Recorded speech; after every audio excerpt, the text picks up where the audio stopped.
talking about flashing lights, baby. Flashing lights everywhere. Niggas was saying shit about me. They didn't even fucking know me. This is my story. This is what I was doing when wasn't nobody looking. Y'all don't know what goes on in practice or the locker room.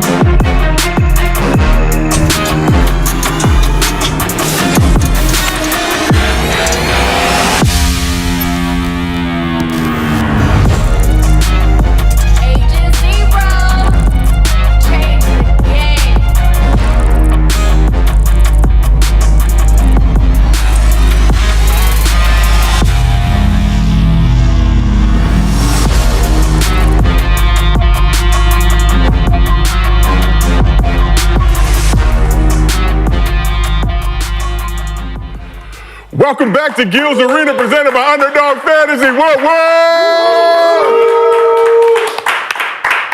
Damn, I just got dizzy doing that. The moves are not easy, ladies and gentlemen. It takes years of practice to perfect your craft. We're a little light today, but we all we got, we all we need. What's going on with y'all? Y'all good? Good, baby. Can't complain? All right. Okay, for sure. Well, this is Gil's Arena, presented by Underdog Fantasy. As always, we got the legend Gilbert Arenas here with us. What's happening? Kenya Martin, back on the couch. What's happening, Jack? And we got all y'all at home watching, so we got a nice crew. Here's what's cracking in the arena today. Jayson Tatum is the best player on the best team in the league, but does he deserve more love in the MVP race? We were going to hit this yesterday. We're hitting it today. Deal with it. One of the newest Celtics, a friend of the show, Xavier Tillman, is pulling back up to the arena to talk about his new team and if they'll be raising a banner this year. And our very own Mr. B went one-on-one with the Greek Freak to find out what it takes to be an MVP and if he actually watches film. Gil, the answer may surprise you.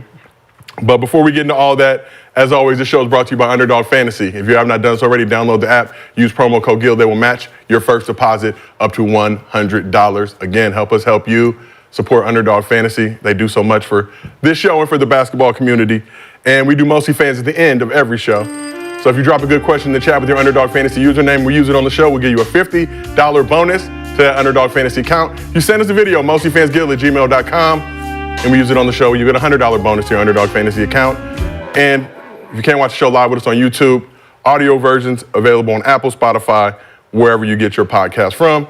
So let's get right into it. Our very own Brandon Jennings is out in Milwaukee and pulled up on Giannis after the Bucks won their third straight game Tuesday night to find out what it really takes to be the best basketball player in the world. Man, you with the media now? Yeah, a little bit. Yeah, I got to come in here a little bit. But I got a question as a father, right? As a father, and you're a father too. What was your mindset for all the youngest coming up and all the young hoopers like my sons and your sons? What was your mindset going into 2017 and 2018 MVP back to back? Like, what was that mindset? So I think for me, I'll be very honest with you. You know, everybody expect me to say, yeah, man, I came to the season, I was locked in, I wanted the MVP, but it was not true. You know, obviously, Kobe had the challenge me in the offseason, and it just happened on accident. You know, I think there was this Nike campaign that he was like sending challenges out to Isaiah Thomas and DeMar DeRozan, and I saw it. And I didn't know it was like a campaign, so I tweeted at him, and he said, "You should go get the MVP." So that was in the back of my mind. But you know, going to the season, I was just playing hard. It was the first time I was with Coach Bud, and they knew with Brooke, with Pat, and Bledsoe, all the new guys, and we had an incredible team, incredible chemistry. So you know, the conversation started happening that, oh, he's going for MVP, he's going for that, and you know, like everybody fall into that bubble and they started getting competitive, and that consumes it. But I was just happy that I was in that conversation. I came from nothing, you know? You know, so I'm like, man, I came in the league, they told me that I should go back to the G League, that I was too skinny to be in this league, that I couldn't be able to handle it, that I should go back overseas and play in Greece, blah, blah, blah. And now all of a sudden, 5-6 years later, Kobe's giving me a challenge, and now I'm in the conversation. So I'm like, I'm not even supposed to be here, so I'm just going to go hard. I got nothing to lose. So, you know, God, we played hard, we played to win, and, you know, God blessed me with one. And then when you get that feeling, then you start craving it more, right? So the next year, I'm like, okay, I gotta be better. I gotta work my game. I gotta, you know, sharpen my tools. I gotta make my team be even better. And the second year I came back, with Coach Bud, we were on pace to win 70 games, but bubble happened. We were 52-7, you know. And if the bubble never happened, COVID never happened, maybe it'd be a whole different case. Maybe we would have won the championship that year, but it's okay. But I came in with the mentality, okay, now I'm here. Now every day I gotta show up for my teammates. My teammates expect me to be great. The greats never get bored. I can't get bored. You know, I can't get bored with doing the simple stuff and competing every single night. And I was able to win the second one. And since then, I've always been in the conversation. Now, I don't want that to consume me. It's a lot. It's a lot. Once you're up there, it's a lot. Like every game, I don't want to do that no more. Yeah. But for every hooper out there, just play the game the right way, man. I know this new generation, like they go on social media and see all this stuff, how people talk about them, good or bad. That's not reality. That's not true. Yeah. You know what I'm saying? When you go out when I go and drop my kids in school, nobody told me I had 7 for 8 free throws. The teacher doesn't tell me that. The parents don't tell me that. That's not reality. If I go on social media, they make me feel like I'm trash. You know, you know. So good or bad.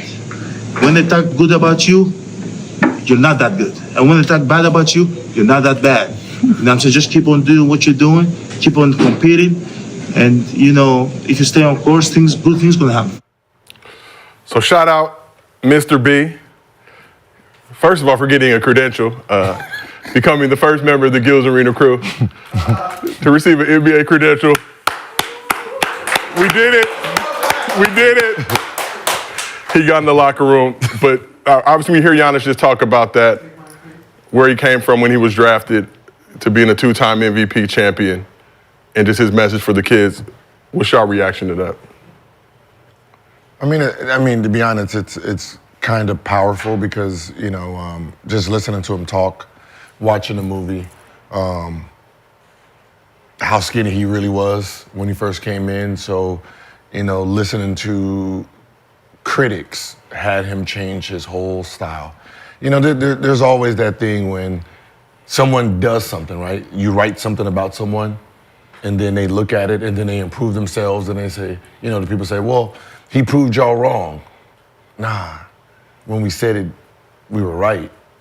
He used it as fuel to better himself. Instead of just looking at the situation and saying, oh, you know, I'm skinny, I don't care what y'all saying, and stay skinny, he actually improved himself and became as dominant as he is right now. So he talks about how Kobe motivated him, but do you think he got some motivation from anybody else, Gil? Maybe a certain somebody who has a show on Underdog Fantasy? Whoop whoop. No, we wasn't on then. What do you want, MVP? No, I'm saying but just in the current times to keep improving, expanding his game. No, I mean, always trying to be better. Like he's just one of those players that just goes out and play hard. So, you know, if he hears something negative about himself, it seems like he's gonna go try to improve it, you know, to just get better. And, you know, when he said, Kobe said it, and he came out playing hard, and then he was in that conversation. Once you get into a conversation, you're entering that game, you're entering every night, every moment, like, yo, I am a part of this conversation. And once his name was, you know, said, you know, MVP top 3, from there, it was no looking back for him. So I got there in the second year? Yeah, let me double check, but you were out there 2015, right? Yeah. And still a skinny kid, played hard. And I hadn't seen him, I saw him last year at the dunk contest when KJ was in it, right? Mm-hmm. And I hadn't seen him since I had left. And we had a conversation, and I was like, hey man, like congratulations on all your successes, that and the third or whatever. And I told him, yo man, I thought they was overworking you, dog. Mm-hmm. He said, shit, they was. Hey man, yo, the time that this man spent in that weight room and on that floor, mm-hmm. like it was borderline abuse. But it worked out. Mm-hmm. But like J Kidd and them had this man doing unbelievable shit, dog. Like I was in awe, like of just how he never complained one time. Mm-hmm. I wasn't there alone, but The time that I was there, like he worked and worked and worked and worked and didn't say nothing. I'm gonna leave a few of the details out of this story because I don't want to embarrass him, but because he is who he is. But so there was a situation during the game where he broke the playoff, right? J Kid got at it, but he made up for it. Like broke the playoff and had a turnover, went down, got a block, came down and scored, right? J Kid trying to teach him a lesson. J Kid didn't let it go. Right, even though he made up for it, it was still like a teaching moment because it was a bunch of young guys. So he got dead after him, and Giannis was upset, this, that, and the third, but went from doing that, and I'm like, man, you can't let these people sit. You gotta back, dog. But he went from that, and then I saw the interview, and then when him and James Harden was going through their little thing back and forth, and then him mouth, and I'm the real motherfucking MVP. I just thought about that situation. I was like, oh yeah, like he used all of it. Everything somebody ever did, said, but no, he worked his ass off, man. And I saw it with my own two eyes, and yeah. Yeah, for sure. I think a thing problem. Now, because you seen what they was doing to him, right? And we see the product now. Yo. Whose fault is it when players don't develop then? Teams, right? Absolutely. Absolutely, because I seen this shit firsthand, man. If you put the time in with a guy, that's what it could be, man. I seen this shit first, and I thought it was like they was old, but it was like they was slowly getting, because he was still that skinny, frail kid. Like fragile in every sense, like physically, emotionally, all. He was just fragile. He hadn't been through nothing, hadn't been nowhere, but everybody saw something. And J Kid pushed him, and the people that was around him pushed him, man, and they developed. And it's, yeah, to your point, absolutely. So J Kid pushed him. Absolutely. Right? So challenged him. People in the franchise, you got someone who's never been pushed themselves in the sport. How can they push the next generation? Absolutely. J Kid was pushed. He pushed his teammates. He sees something that's special. He pushes him to be great. Yeah. That's what you miss when you don't have guys that were on that type of level inside the organization. Because most would have said, "Oh, you're working them too hard. You're doing this too much." And a Hall of Famer's like, "Relax. Yeah. I got this. He looks like he knows where he wants to be, and I'm gonna make sure he gets there." And this is right, because I had 2013, 14, that year with the Knicks. That's when they started the load management shit, right? Start making you wear the chip, and on the jersey, got the fucking antenna in the corner. What is that again? 2013, the load management shit. So who started? Wait, so the players started this, right? Listen, not you. Oh, okay. I just. So who started this load management? The fucking team. The team. Okay. Yeah. What did they do? Yeah, so they they gave us chips. Put in like this little practice vest thing, and you put it in your back, and then got the little heart monitor thing, and they got the antennas in each corner, and it's reading. And if you went too hard during practice, if your thing was in the thousands during practice, then they told you the next practice or the next day, like you couldn't go.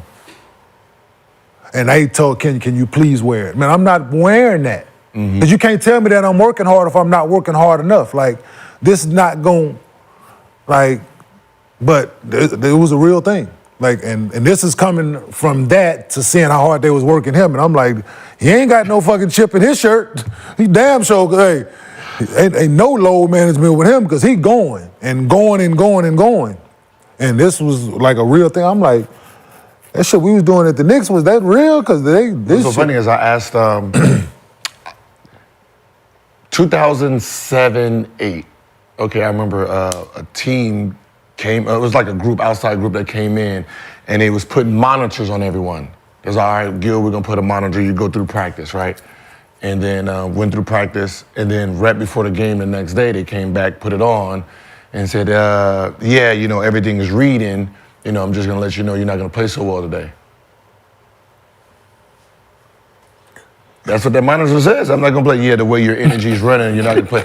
I said, does these monitors tell you the motherfucker over there can't play no defense? I got 30 something tonight. Yeah. I don't know if the monitors are telling you he don't know how to play defense very well, right? So you can take this off. And I remember that, and I was like, this is stupid. Went out there, had 40. Yeah. Right.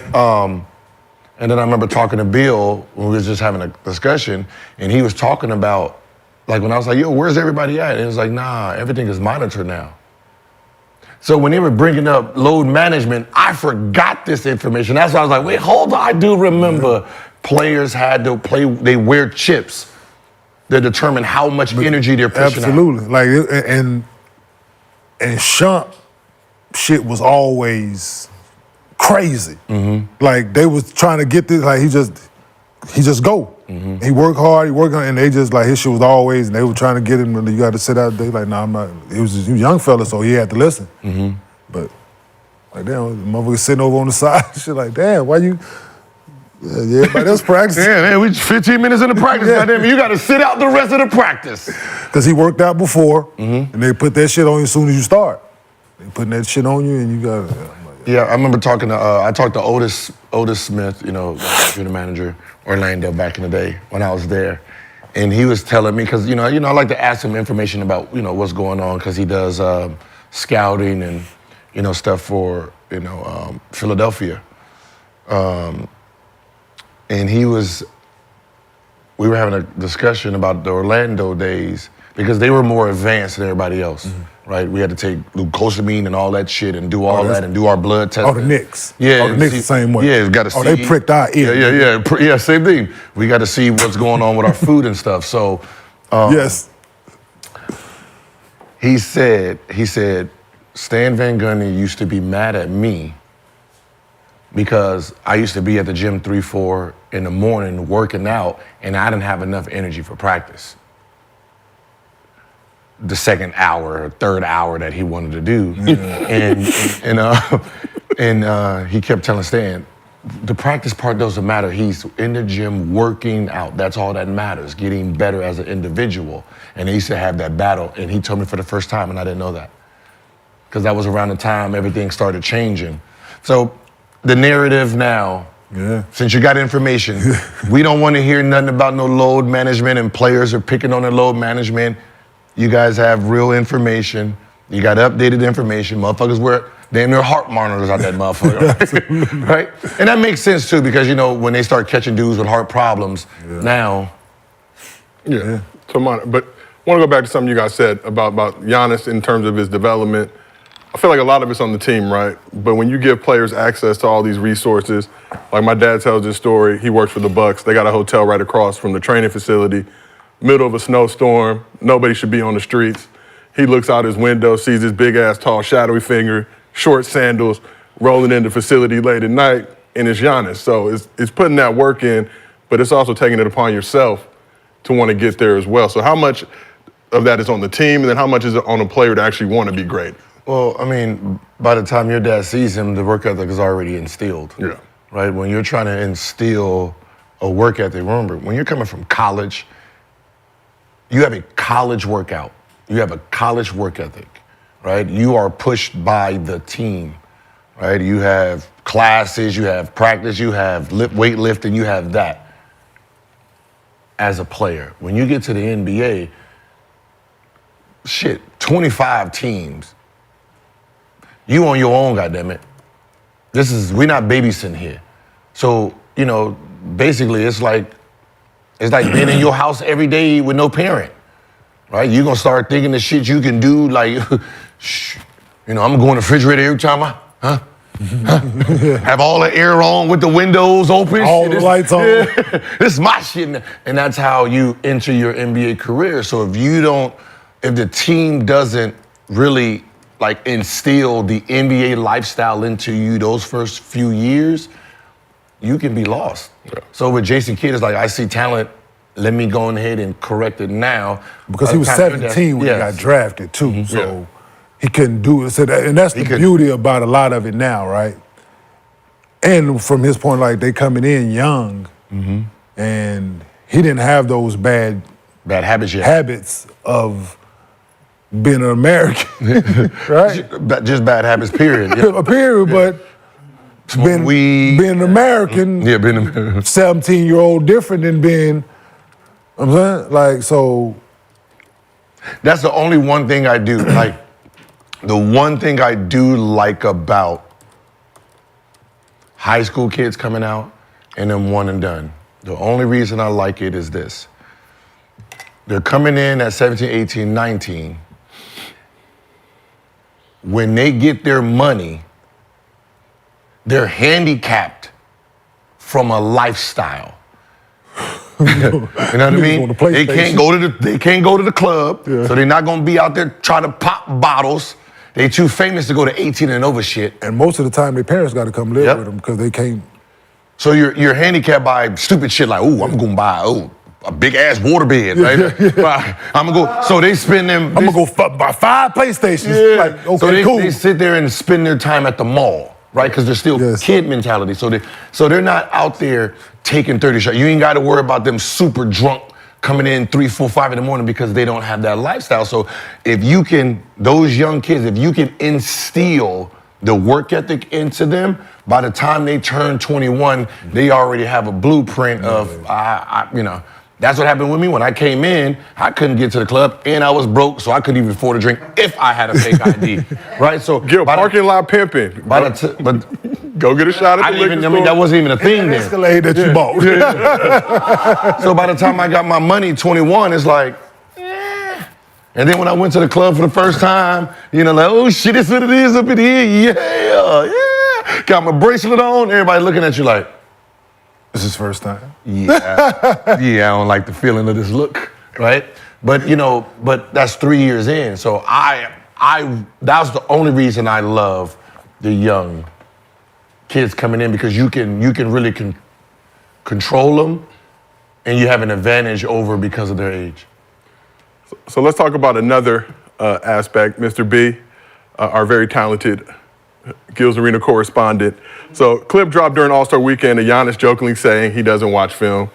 Gil, you alluded to the fact that maybe it wasn't a joke. So Mr. B had to set the record straight.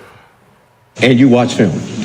I watch film? Yeah, and to be the two-time MVP, you watch film. Yeah, I do watch film. I don't watch highlights. Okay. Young generation watch highlights, mixtapes and shit. Okay. I know. I watch film. Okay. I watch me.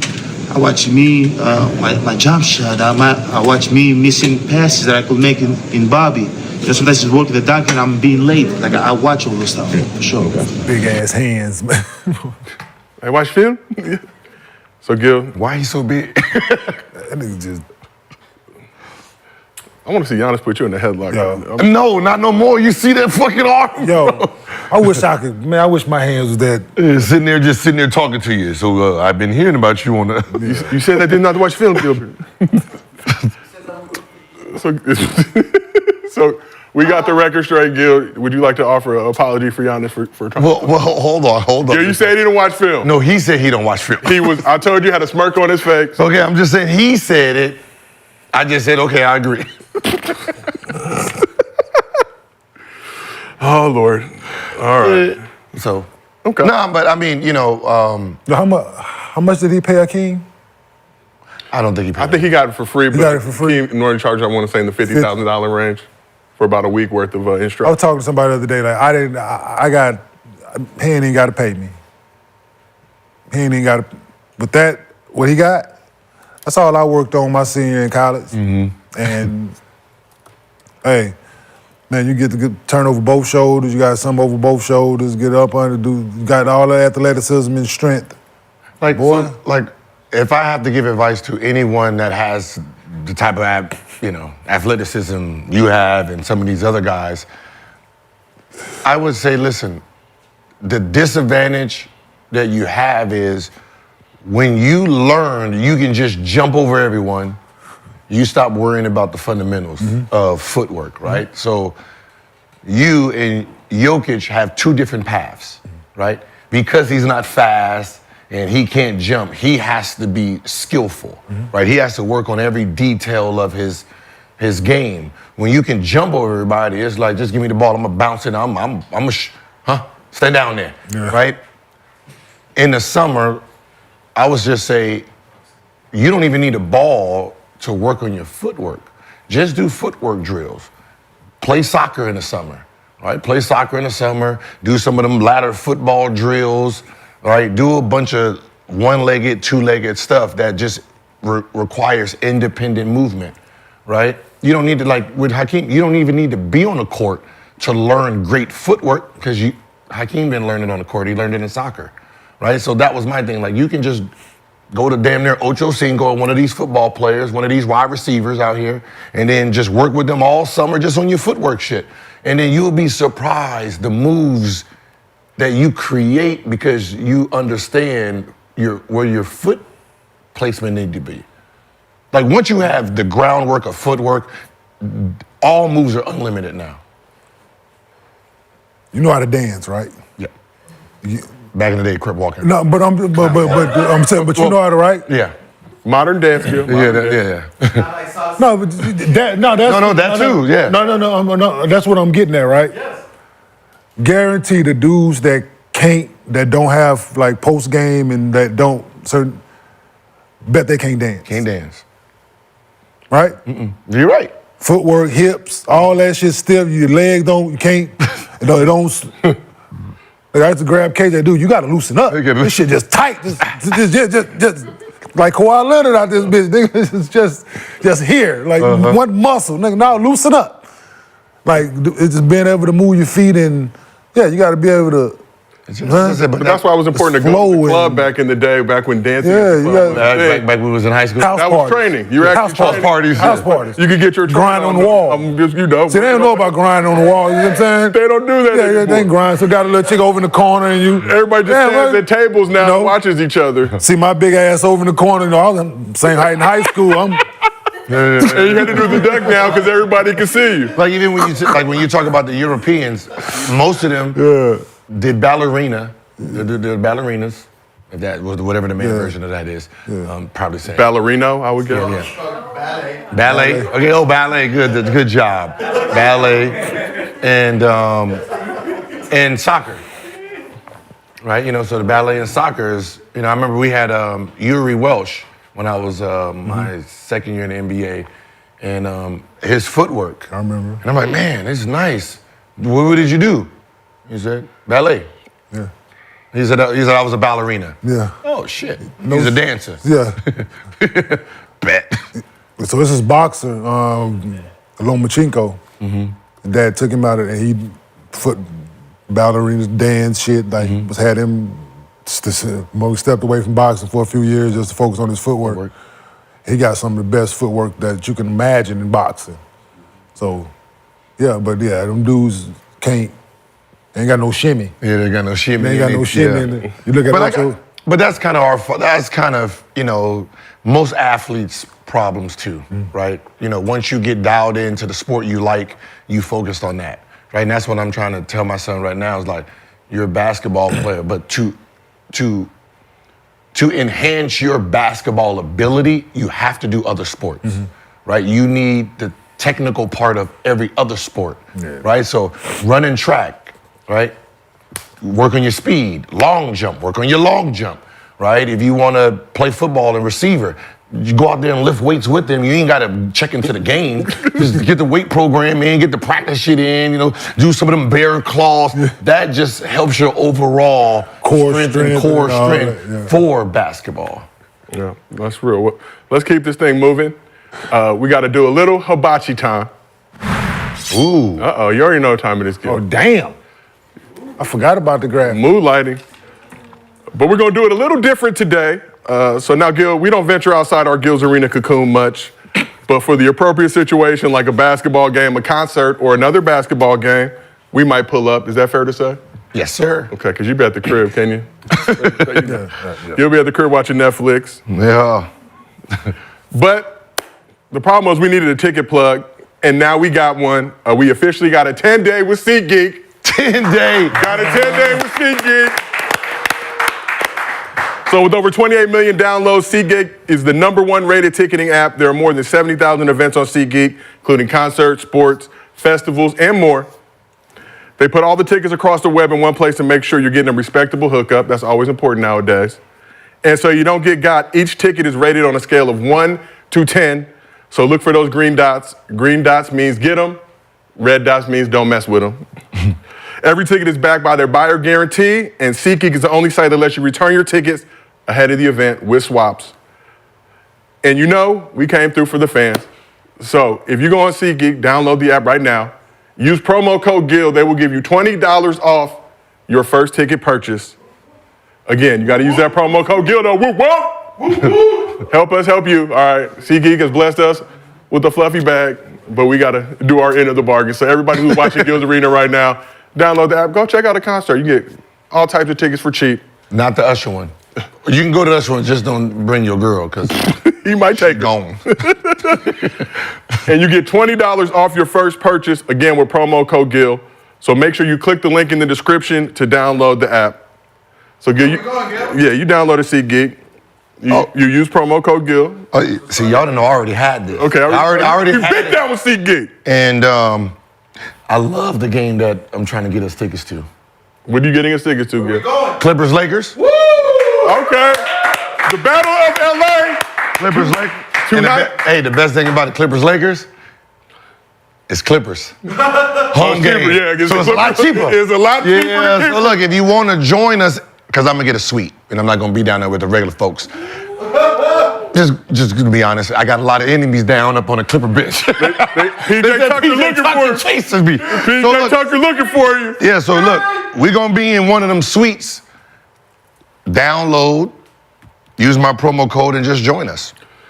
So again, use that promo code GIL on SeatGeek. Pull up to the Clippers-Lakers game tonight, Battle of LA. Can you? No. L for Lakers? Okay. Can you just...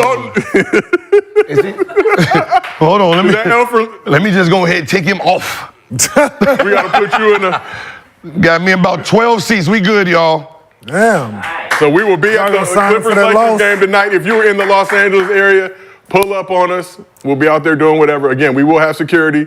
So you or somebody you know is friends with PJ Tucker, you cannot get to our suite. Come watch the Clippers get this win. Yeah, I mean, and the problem is I hope PJ don't see it because he can probably pull up because he won't get in the game. I'm just saying. I'm like, damn, where PJ at? He over there knocking on the door like, shit. PJ, the views expressed by Gil are Gil's and Gil's alone. I really enjoy your shoe collection. I'm just trolling right now. I'm just trolling right now. Hey, if he pulls up to the suite tonight, I'm not opening the door.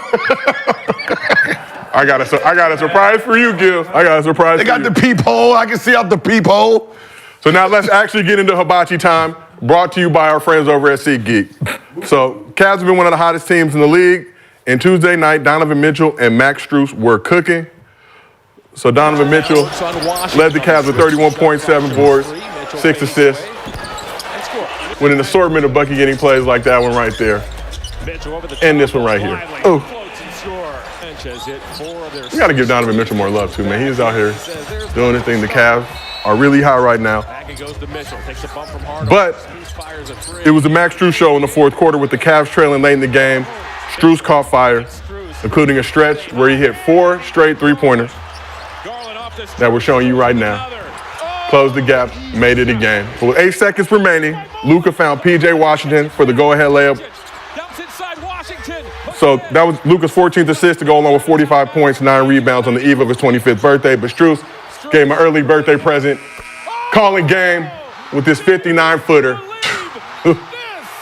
That's a tough-ass way to lose, man. Hell yeah, bro. Hit nothing but net. P.J. Washington's out there feeling good about himself. I got my squad to win. Strus said, then they know to that for all my Pootie Tank fans out there. So Strus's game winner is the second longest in NBA history. We got the list of some of the other out there. Devontae Graham had the 61-footer. Mahmoud Abdul-Rauf came through with 55. Irving hit a 53-piece. I think this is the Mahmoud right here. Oh, damn, against the Clippers. Hopefully the Lakers do this tonight. Buckets. And then we got Strus with the 58. It was 58 or 59. Damn, they took a foot away from that man. And then, damn, that's a tough one.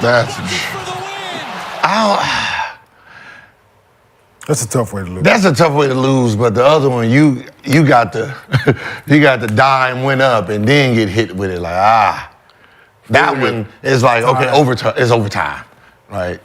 The other one, you got a guaranteed win, and it's like nah.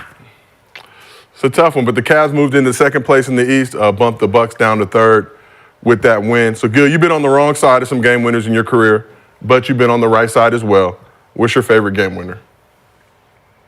My favorite game winner is me against the Utah Jazz on Martin Luther King Day because that became... Black history, Gil. I mean, don't act like I don't do that, though. No, but on MLK Day in Salt Lake City. But I'm just saying, don't act like I do. No, it's in Washington. Okay, in Chocolate City. Yeah, in Chocolate City. Even better. Yeah, so that game winner, because it was game winner and 51, so it was the best performance on Martin Luther King Day until some of these young guys got this. You had a dream. You had a dream, but you executed. Just wanted to throw that on out there. Oh, shit. Kane, what's your favorite game winner that you've been a part of? I dunked on Samuel Dallenberg for game. The game dunk? Damn. Yeah, they ran out of bounds, played it with me and Chauncey ran a pick and roll, and they doubled Chauncey. I guess they thought he was going to go past it. And I didn't know. I short rolled it, top of the key, and then motherfucker just opened up. His dumb ass standing. And it was an and one, they didn't call it. Oh, yeah, I dunked on his dumb ass for game. Standing under the rim. Like, what you think I was finna do? Pass to the motherfucker that ain't open? Like, man, I'm not him. Like, man, no. Yeah, so he got dunked on for game. So let's talk a little bit about the Mavs, more specifically Kyrie. Kyrie back in Cleveland. Whoa. Why we can't talk about, you said give Donovan Mitchell a little bit more love. Give him some love. I'm just saying you said that. Okay. So give him some more love. Give him some love, good. Throw out some of his stats. I told you. He's averaging what? Oh, this season? Yeah, come on. They're number 2, man. Come on. See, this is our problem. We got to show them small C's some love. Shout out to Cleveland. So he's averaging 28, 5, and 6. Yeah, there we go. Say it again. 28 points, 5 rebounds, 6 assists. And who doing that? Donovan Mitchell. Donovan Mitchell, baby. Cleveland Cavaliers, y'all on the ride, baby. 5.5 minutes. Shout out to... Damn, are you trying to repair your image with the Midwest? Because we can't go to Detroit. I've been couldn't go to Cleveland. So that was due to the shit I was out there hitting in their face, talking shit. I was banned from the mall. You know how you got the mall that's next door? Yeah, I was banned from that. Like, you can't even come in here. I don't want none of that funky ass shit y'all got in here. Trash ass mall. You wasn't missing not a damn thing. Only thing in the mall was Morton's that was worth anything. Yeah, the Morton's, that was it. That was it. Damn, you can't hit the mall. That's unfortunate. You wasn't missing shit. But let's Donovan Mitchell. Mavs a little bit. Kyrie was back in Cleveland. Spent 6 seasons with the Cavs, where he averaged 22.6 assists, 3 rebounds, 381 games. NBA champion. During that time, Rookie of the Year, 4-time All-Star, 1-time All-NBA selection, and responsible for the biggest shot in franchise history, helping lead the Cavs to their only chip. Kenya, I know you are a big...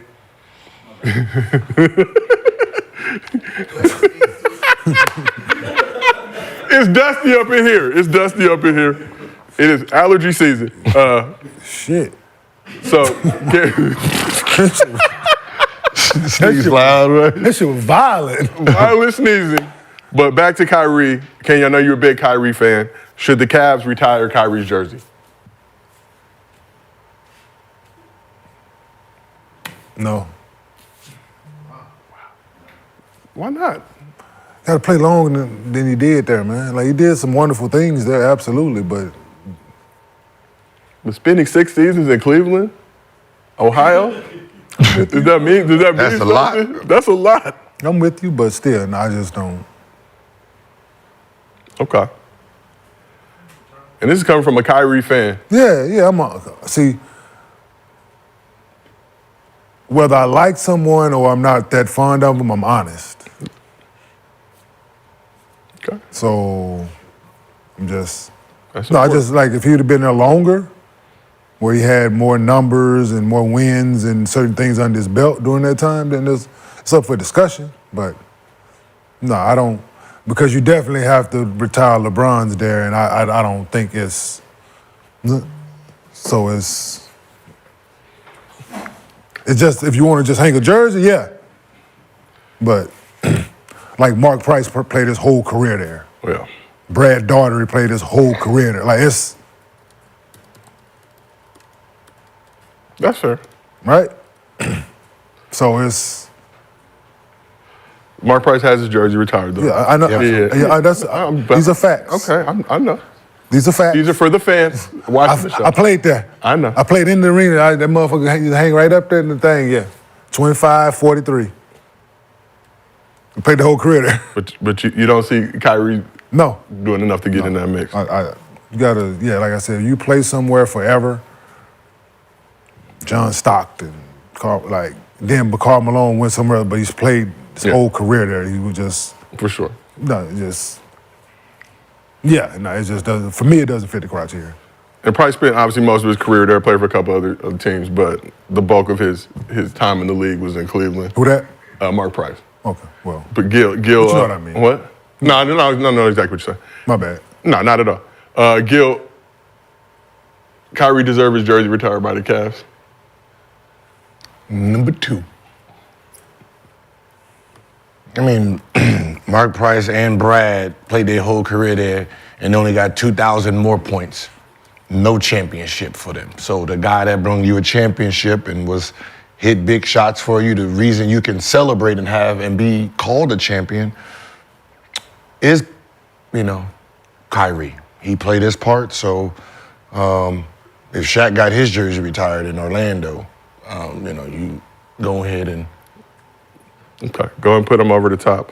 So we asked the chat if Kyrie deserved to have his jersey You retired just by asked Cavs. the chat. You ain't even let the chat really get fully involved. They're not even fully invested in the numbers right now. You already trying to... But you stalling, so now they're still going. Now they're still trying to stall a little bit. Oh, I don't know what side it's on yet. Yeah, like with all those things that you said, I get it, but give me a few more years with it, right? Yeah, I mean, but... Rookie of the year, yeah. I mean, for the city, it's not like the people that's up there has resumes. I'm with you. You know what I mean? That, they got, 18 more, 100 more points, Yeah, so. for sure. So I'm with. Yeah, from that standpoint. I get you. Yeah, I'm with it. So we've had ample time to stall to allow the chat to do their thing. We got over 1,500 votes right now. Over 60% say that Kyrie deserved to have Okay, his I jersey go with retired. you. So let's keep it moving. Cat away for personal reasons. Ant-Man held it down for the Timberwolves. So Ant had Timberwolves fans nervous in the first half when he dropped to the ground after suffering a non-contact injury. But he came back, did his thing. 34 points, 5 rebounds, 5 assists, 4 steals to keep the Wolves tied atop the West with the Thunder. Edwards He's going at Wemby, as you see here, got it to fall. teaching him a lesson or two. And deliver some highlights as well that look eerily reminiscent of the man that some claim is his pappy, the one and only MJ. So we talk a lot about who will be the face of the league in the near future. Well, Ant-Man's own teammate, Cap, had this to say. Anthony Edwards is special. I keep saying it, and he hates when I say it, but he's going to be the face of the NBA sooner than later. So we're just super honored that we all get to play with him. We all get to help him in this process of maturing and becoming the face. And I think that the future is very, very bright for him. So do you guys agree with Cat that Ant is kind of going to be that guy to be the face of the league? Yeah, just not there. Gilbert. He's going to be the face, just not in that city. I mean, it's... Nice city, tons of targets. Come on, man. This is the NBA. We're talking big business here, man. Yeah. Like the NBA, big business, dog. I understand. Hey, I know them. Listen, the man's about to go. They're about to sell out. They're about to sell out. One of the kids from school, TJ, asked for the Ant-Mans, so I gave him the Ant-Mans. Had 8 threes yesterday. He over here pointing at the shoe. It's the shoe. It's the shoe. So I mean, the way he plays, his style, charisma, funny, right? It is of the face, when you're trying to sell a product. So, Timberwolves as a business is just not big business. It's not big business. Timberwolves fans There's no will business. be in their feelings. That will add another city to the list. Man, listen, I'm just telling you, go. I can't Find help people. It. I can't help it if reality's reality. Find people in Minneapolis. Birthplace of the Mighty Ducks. Truth sound like hate. If they think I'm saying something that's just out of this world, I mean, after Indiana, right, the commissioner decided to put on rules like some of you cities just ain't gonna get this All-Star game. Yeah, I'm sorry, just some of y'all just small cities. Just we're just gonna keep these to the big boys. Either you just gonna have to move to another city, or you just gonna keep getting your crumbs. But we're not gonna make this thing fair no more. Well, I'm optimistic and hopeful that Ant stays with the Timberwolves. I think they got a good thing going over there. But I understand. My draft was in Minnesota. It was the last draft that they had outside of New York City. Mm-hmm. Hey, listen, if you want to know how much the NBA cares about small cities, last year in the West, who was the second and third team? Who was number 2 seed, number 3 seed? The whole year. Yeah. No one cared, right? No one gave a fuck. Where's Minnesota right now? They're number 1, tied with the Thunder. No one give a fuck, right? And then who's second in the East? No one give a fuck, right? The Cavs. Right? These teams are playing so great that no one talks about it because no one cares. They don't push the needle for ratings. Fair. How many TV games Jokic has right now? And they're the champs, back-to-back MVP, Finals MVP, jersey selling number 14. 14. And how many TV games do they have? I think they have 22 true nationally televised games this year. ABC, ESPN, and TNT. And where does that rank? I think middle of the road. Okay, good. I'm merely a host. You got to win a championship to get 22. Just to let y'all know out there. When you're in a small city. And quickly before we move on, we got to talk about another moment in the game. So there was a French-on-French crime. Ooh. Handoff to Gobert spinning over. Rudy Gobert. Sometimes matchups. Gobert caught Wemby slipping, put him on late post there. That's about as good a post move as we've seen. The dunk was payback for Wemby hitting Gobert with the sham guy earlier in the season. And he threw it in there. And y'all remember that video of 16-year-old Wemby going at him. Pump fakes. Yeah. It's not utilized enough. And I like that. Hey, okay, Rudy. Get some get back. Okay. Here you go, young fella. Yeah, here you go, young. Yeah. You've been fucking me up for the last 5 years. Oh, shit, not even last 5 years. Last, 3 years, 4 years. Hold that. Hold that. So that was Hibachi time. Remember to download the SeatGeek app. Use promo code GIL for $20 off your first purchase. Again, help us help you. The show is growing. People are noticing. They are blessing us with beautiful bags. For great products. You already had SeatGeek, so this was an easy one. Yep, got him. Yeah, I just had to make sure I got the shit confirmed. They done took a screen grab of your QR code. There's going to be a bunch of people in our suite. See you at the game. We will see y'all at the Clippers-Lakers game tonight at Staples Center, the arena currently known as Crypto. Mm-hmm. But we call it Staples. Where Lakers pull up on us, but remember, we will have ample security. We got Kenyon. And we have Kenyon. So if you want a situation, you very well may get one. We got a Kenyon, that's what we got. So we got a special guest pulling back up to the arena. Spent his first 3.5 seasons with the Grizzlies before getting traded to the Celtics before the deadline a few weeks ago. Xavier Tillman, welcome back to Gil's Arena. You are back in the crib. Whoa! Appreciate it. Can y'all hear me good? Yeah, we got you. We got you. How's everything with you? You know, it's moving, man. This team over here, we don't lose. We don't lose, ever. Imagine a little different experience from what you were dealing with before the trade deadline with everything going on over there. Yeah. I mean, we got hit with the craziest injury bug ever. When we came to Boston to play, we had 13 roster guys out. Like, it looked crazy when I was with Memphis. So coming here and knowing that everybody's healthy and, like I said, they don't lose and they find a way and everybody's mentality is like when adversity hits and teams going to run, bro, like nobody's flustered, nobody's anxious. It's like, it's all right. It's just basketball, bro. It's gonna shake back. Just watch, and then it shake back. And, man, we just won by 17. We was down by 6. Going from Memphis to Boston, and how you guys played last year, right? Great basketball. Mm-hmm. How different is the mindset when you're on a whole nother side compared to where y'all were last year? Is it still a big difference? Are you saying as far as like the teams? Just the mentality of how, because you guys are young and these are more veterans, like just the attitude, just the attitude of how they approach the game, and like there's levels. Yeah, absolutely, there's levels to it. I mean, we were young and turned. You know what I'm saying? Before every game, we danced, we got the things going, you know, the music going on. We young and turned versus, you know, being my first couple of games here, like it's just like the whole vibe is like this, just chill, just like, hey, bro, like, we clocking in today. Damn, clocking in. No, we gotta, you know, everybody gotta get hyped for the game. Just watch. And come in there, everybody do your thing, everybody keeps it light, and they get the job done. But it's definitely it's interesting though to see, because obviously we're successful. We were number 2, you know, in the West last year. But at the same time, like I feel like it's a whole nother level though. It was like it took us everything, health included, to be number 2, versus like obviously health is on our side over here, but it feels like we still got more in the tank and we're at number 1.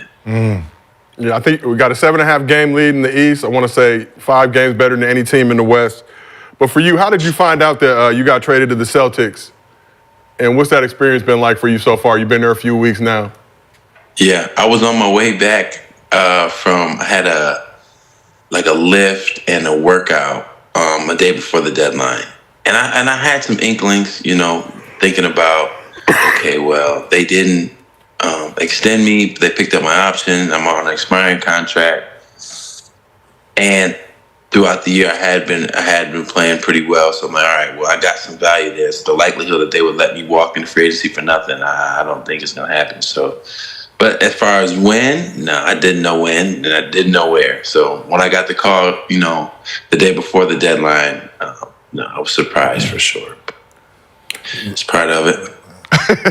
You know, what is it like being around, you being sort of young in this league, being around a guy like Al Horford? Yeah, he's been great.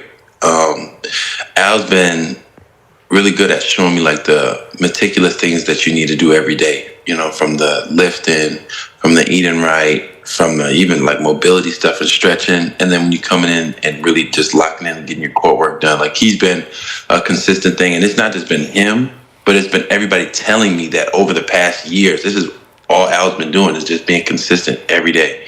And like they're looking at me like, we need you to be as consistent as you can every day. And that's something I'm like, well, I'm built for it. I can do it. You just kind of give me the blueprint of what you want from me, and I get it done. You know what you went, because you was a vet, right? And now you're going to a team where you have other vets that's teaching you how they've lasted this long. And do you think that the Al Horford for you is missing in Memphis to take it to the next, that next step? Like, because, you know, like most of us when we're coming in, we're young, right? We don't know how to get to where some of these people are until we see it, right? Yeah. Do you think every young team needs the Al Horfords to teach them how to be pros? Yeah, you talking about like the Al Horfords, the Udonis Haslem type. Yeah, absolutely. Especially with the league trending so young. I think what was the average? Not the average age of each team was like low 20s. Low 20s. Maybe like 22, 23. Like, yeah, no. We need some seasoned vets over, you know, probably over your 33 or higher. And I say that simply because it's like they know how to move. Like when you give an 18-year-old millions of dollars, it's like, what do you expect from them? It's an 18-year-old. If you would have millions of dollars at 18, guess what? You're not gonna have 18 millions or 18. You're not gonna have millions of dollars after that because you're gonna be spending it on your friends, your family, on the girls, on the club. Well, you know what I'm saying? Whatever. So like having those seasoned vets to tell you like, all right, this is how you're supposed to move. And instead of watching or listening to you, because I've been in this league since not the beginning of time, but since before you even thought about coming to the league, and then like, oh, okay, cool. Like, this is the vet, this is the OG, he's been helping me out. Versus if it's a peer, you're not really going to listen to your peer like that. Like, as far as heated advice. You might kick it with your peer, but when they tell you something, you can be like, but what do you know? Like, you just got here when I got here, or maybe a couple years before I got here. You don't really know. Mm-hmm. So, yeah, definitely every team needs that seasoned vet for sure. So, Xavier, this is your first time living in a major city. You grew up in Grand Rapids, went to the college East Lansing, spent your entire NBA career in Memphis before now coming to Boston. What's the biggest difference between Boston and Memphis on the court and off the court? Off the court, easily. So right now I'm downtown. I'm trying to find or trying to move into a new spot out here. But like the city vibe, as far as even just driving to the practice facility and driving to the arena, is so different. In Memphis, you could live. Everybody really lived like 30 minutes, around, right, in the suburbs. But like when you're here, everybody's kind of in the city, in the town. So the route to get here, like the first game, I missed 5 exits trying to get to the game because there's so many different, tunnels and stuff like that. Where in Memphis, it was just straight highway. And it's funny, on the court, though, I would say the biggest difference is, it's kind of like I mentioned, the vibes are different, where it took us everything to get to where we got. And over here, it just feels like we have more in the tank, and we're already doing so well. So it just feels kind of like almost scary at the instant. So when everybody's like full-fledged in, and not saying anybody's half-assing it, but everything's not required yet. When everything's required, like I feel like we're going to take it to an even crazier level. Shit, I can tell you the difference, young fella. Shit, you ain't got all them niggas there. Easy. He got them niggas shooting outside. You can go to the game comfortable.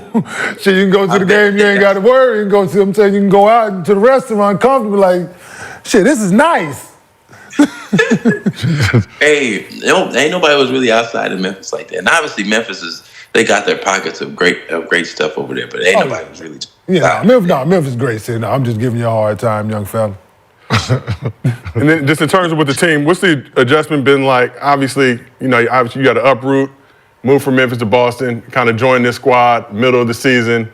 So just in terms of former relationships with your new teammates, learning the Celtics schemes on both sides of the ball. So what's the question you asked me? So just what's it been like for you, the adjustment now going from the Grizzlies to the Celtics, trying to build relationships with your new teammates, and then learning the schemes on both sides of the ball? So it's 3 questions in the one. Multi-part. The first, I guess for me, when I first got here, the biggest adjustment was not trying to disrupt the flow that they already had going. So I was really sitting back the first couple of days, just kind of seeing and like meeting people, obviously, but like just seeing the culture, what everything was like, because obviously they had it working for them. So I didn't want to come in there and just disrupt everything they had going on. So my thought process was, let me just go in here, see how they function, and then see where I can, make my impact. And I'm still learning, where I can best make my impact, whether it's on the defensive end, whether it's getting guys open like, your JTs, your JBs, your Derek Whites, getting them open with screens, whether it's me guarding the primary bigs on the other side when I get my opportunities and stuff like that. So I feel like for me, the biggest adjustment was not coming in there aggressively with my voice. Like in Memphis, like my voice was heard, obviously, because technically I was one of the older guys, being a 4-year guy. So like I could kind of, say what needed to be said, versus over here, not saying that I can't, but I got to see where my pockets are, where it's like, all right, X, you got the floor. Like, what do you see, Yeah, I think people don't realize that when you're getting traded to a team, they already have a flow, and you do have to take a back seat to try to figure out how you're going to fit in. So sometimes when people get traded, people are like, yo, why they numbers is down? Because that person is trying to figure out where he actually fit into this system, right? Mm-hmm. So sometimes when he wants to do certain things, he still has to think about the other 14 players, right? That's coming with stretching times, practice times, shooting before the game time, like all of that factors in, and you don't want to be the dude that comes in and bring your routine into a situation and that fucks up 14 other people, right? So it's one of those things where you're coming in and you're like, all right, I'm gonna sit in the back of the bus and I'm gonna just watch and see, all right, what's your time? So you're not even doing your routine when you first get there because you want to figure out what everybody else's routine is. Right, and they asking me, so what's your routine? What do you like to do? And I'm like, well, let me just see what y'all got, and then I'm gonna come in there and figure it out. Like, I got one of the first shooting slots in the days because it's just like, all right, let me just knock my stuff out and make sure everybody, I'm not in the way. Also, what's another thing that I got? Like, even like treatment times and stuff like that. Like coming in there, it's a little bit different how they run. Usually people aren't on like a true time schedule with the treatments over here. So it's like, okay, you kind of peek your head in. My trainer's open. Let me get in there. Let me get in there for a second, get some work done. So those are the kind of differences and stuff like that. But exactly what you said, though, just trying to find where I can really fit in and then make my impact. What's hilarious, though, is that I fit in right away at the Blu-ray table. I didn't take no time. They're like, yo, come over here. You play? I'm like, do I? Yeah, that money. Wait, so we normally don't play with 7. Shit. Come on in. Yeah. Hey, we play with 5. Hey, like, long as money talking shit, you gonna fit in on the plane. No, for real. Y'all both play Blu-ray a lot? Yeah, we played. Yeah. Yeah, for sure. For sure. Shit, I got suspended on Blu-ray. Yeah, that was Blu-ray. So we fed in real good at the table. Hey, so what was the pot at to make y'all beef like that? What was the pot at? Man, them niggas was over $1,500. $1,100. That's what I said. Yeah, it didn't have nothing. Their face right there. It didn't have nothing to do with money. My reaction too. It wasn't the money. It wasn't the money. It was the principle. It didn't have principle. It didn't have nothing to do with me, right? So he already got booed, and I quit. And I'm like, you gonna get booed by yourself, and we friends. He's like, you just gonna let me lose my money like that? Okay. Yeah. So it wasn't. Yeah, it was more. They want you to get booed with him? Cause I had 3 Trump. And you got out? Yeah. Oh, you fucking horrible. See, I had 3 Trump. That's petty. Nah, no, that's petty as shit, right? No. Look. Like, hold on, bro. You gotta go get that. You can't let them play the ones for mine. Yeah, here, listen. You know how like somebody make noise and he's like, ooh, what you got over there? Yeah. So one was like, ooh. So I'm like, ooh, shit, he got ace, king, queen, right? It was one of those. And I'm like, and then he's like, I don't want none. You don't want none? So you got 4 Trump. So I'm like, you got 4 Trump and 1 high card, or you got all 5 Trump? And then Javar's like, yeah, I need 5. You about to get booed, sir. So you stayed. So no, I'm the dealer. Oh, you dealer. Oh, shit. Oh, shit, I'm the dealer. So he's like, I need 5. And he's already been talking shit to me. Yeah. Right? So he already been letting me have it. So I'm like, all right, bet. Yeah. I'm out. And I got 3 Trump. And boom. And he was like, oh, hell no. You just ain't gonna have 3 Trump. Because most likely he ain't had none. So you ain't gonna have 3 Trump and just get out of the game like that. That's how so it became a personal thing. Yeah, that'll cause a fight. That's what it was. Yeah. Absolutely, that would. Because we even have conversations like that. Like, you in. Because we always, like, the way I play, I never like to play heads up because then somebody always wins the pot, we go back down to base. So it's like, you gotta have 3 at least. You gotta have 3. So people are like, yo, I'm out. I'm looking like, give me 4, bro, because I can't let the pot go down. Yeah. Kidding me? That's petty. I wouldn't be that. Well, we petty around here, young fella, because, hey, if my money if I just got my regular ante and your money in the pot, I'm gonna let your money walk. I'm not gonna. Even if you got 3 Trump, you're not letting it walk. 3 babies. And 3, 4, 5. I'm out. I had. He didn't take none. And somebody, I'm gonna let your money walk. Listen, and I'm gonna let your money walk. I had like Jack 10-7. Oh, you horrible. No, hey, listen, I was gonna stay, but he just talking. I get why you did it. So it was just more like, all right, you gonna get booed, and then you gotta put the money back up any motherfucking way. So that's why I said it was more personal that's the dude I hang out with, and that's what you did to me. Oh, I didn't. So I was in the wrong, 100%. So really though, it was the way he was talking to you. So if he would have never been talking to you like that, no, if he would never, no problem. Because I wasn't even in the game, so I had to match the pot anyway just to get in the game. Oh. So I just let my money walk anyway. So shit, you gonna get booed because you gotta take 5. Shit, that's gonna be 20 300 in there any goddamn way. Run it back. And I just threw my cards in. I went back to sleep. I go, fuck you. So he got booed for 1,100. Now he got booed for 23. Treacherous. That's why he woke. Yeah. Yeah, that was the problem. It wasn't really the game itself. Yeah, I done been in a situation where dudes ask for cards, like at the table messing with him. He'll keep 3 and ask for 3 and make you miss deal. Oh, man. Yes. Oh no, we petty, dog. Yeah, you talking shit to me out there, we gonna make you miss deal. He gonna make you miss deal. Yeah. No, shit, I said 2. Dudes don't remember how many you asked. Oh yeah, it's bad. No, that's hilarious. Nah, we way more friendly on this table. Because people been saying, man, I think I'm about to be done. I think I'm about to be done. And the way I am, I'm like, nah, you just can't be done, bro. So, nah, what you need, bro? 200? Yeah. Come on, bro, get in. Because, like, if less people on the table, the pie ain't gonna grow. So y'all got 2 tables or 1 table? We just put on the front. Wait, 2 tables? Yeah, certain teams Denver. got... No, the team now, like, occasionally they got a high rollers table, and then they got a regular folk table. They got a paper table. Yeah, they got a high roller joint where them niggas paying $500,000 a hand off top. Them niggas starting at $1,000 a hand. How much? Yeah. 1,000. Because he over there in Philly. Oh, yeah, I thought you said 500. Wait, how much y'all playing for?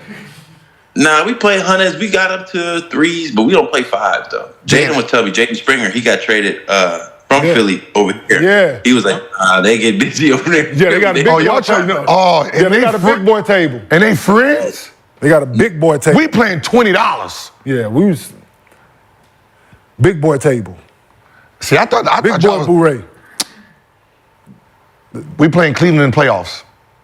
That was the most expensive table I ever played with. Big boy Bouret. But the problem is, it wasn't no big boy. It was Richie Paul, yeah. $45,000 a year. Yeah.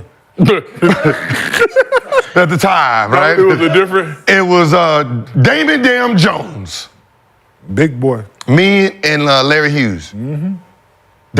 Hold on, Damon Jones owe me money still. The landlord, Gil. Oh, where he at? Hey, somebody tag him. He owe the landlord. He still owe me money, man. I want my run it. I feel like I'm pulling up. He said he don't have to repay you after he hit that game winner. Facts. He did say that though. Yeah, we good now. We good now. Damn, $1,000. Boy, y'all trying to hurt feelings. Y'all trying to win houses, cars. The highest the pot got, we probably got up to 14, almost 14,000. Oh shit! Oh, y'all babies. That's just with Boston. When I was in Memphis, we probably got to 25. Oh, y'all don't even. Man, I got booed for 30 before. Oh, they don't even know how to play. I got booed for 30. Oh, y'all don't know how to play. Y'all don't know. Put the air on so they can miss deal, double the pot. Y'all don't know none of that, huh? No, because I'm saying that. Nigga closing the. Y'all playing frit. We put the air on. Yeah, So but we're not trying to boo you off 150. That's crazy. Yo, yeah. Oh, yeah. Now put your fingers on the thing so when they try to slide it, and hit your fingers, flip up, shit like that. Oh, they had. Yeah, we was grimy. See, we used to drink on the plane, so they used to try to stop us from drinking on the plane. We had to play cards or drink. You couldn't do both. They didn't want us doing both. Oh, no. Or drink. Yeah. You got us playing. We playing cards like this. You? Yeah. You in? Is he in? Yeah. You start asking questions. Is he in? 2, 3. Ain't none of this. Hey, this is out the game right here. Yeah. One of the motherfuckers flip over. Motherfucker let the card go. Oh, everybody. Yeah. I'm not stopping your card from go off the table. None of that shit. Dog, Put my card in front of me. Like the worst thing was like, you know how being excited to be a dealer? Nah, that was stressful. Because you got three other people trying to get you to miss deals. So yeah. But that's crazy though, because then y'all not even playing the real card game. Y'all just trying to make somebody mess up. No, it's all parts of it. It's all parts. Hey. That's what I said. We playing $20 a hand getting the damn 30,000. Huh? Yeah, you got three. Okay. You got 3 people. Y'all keep messing with them. You got 3 people getting booed at a certain time, and if I know, like I hold like the ace, knowing he got the king, right, and he trying to hold his card at the end, and I'm like, he be like, oh yeah, nope, you ain't got no book. Bah! Oh yeah, listen. So y'all way more friendly. Y'all friendly. Y'all locker room. Y'all listen. We cool, but I like you, but I don't really fuck with you like that. So I want your money. What's the vibe like? You gotta tell me. What's the vibe like when you boo somebody for 150? Like you can't be cool after that. Let me show you. This is the type of vibe we got on the plane. Javaris Crittenton just got to town, right? He just got there.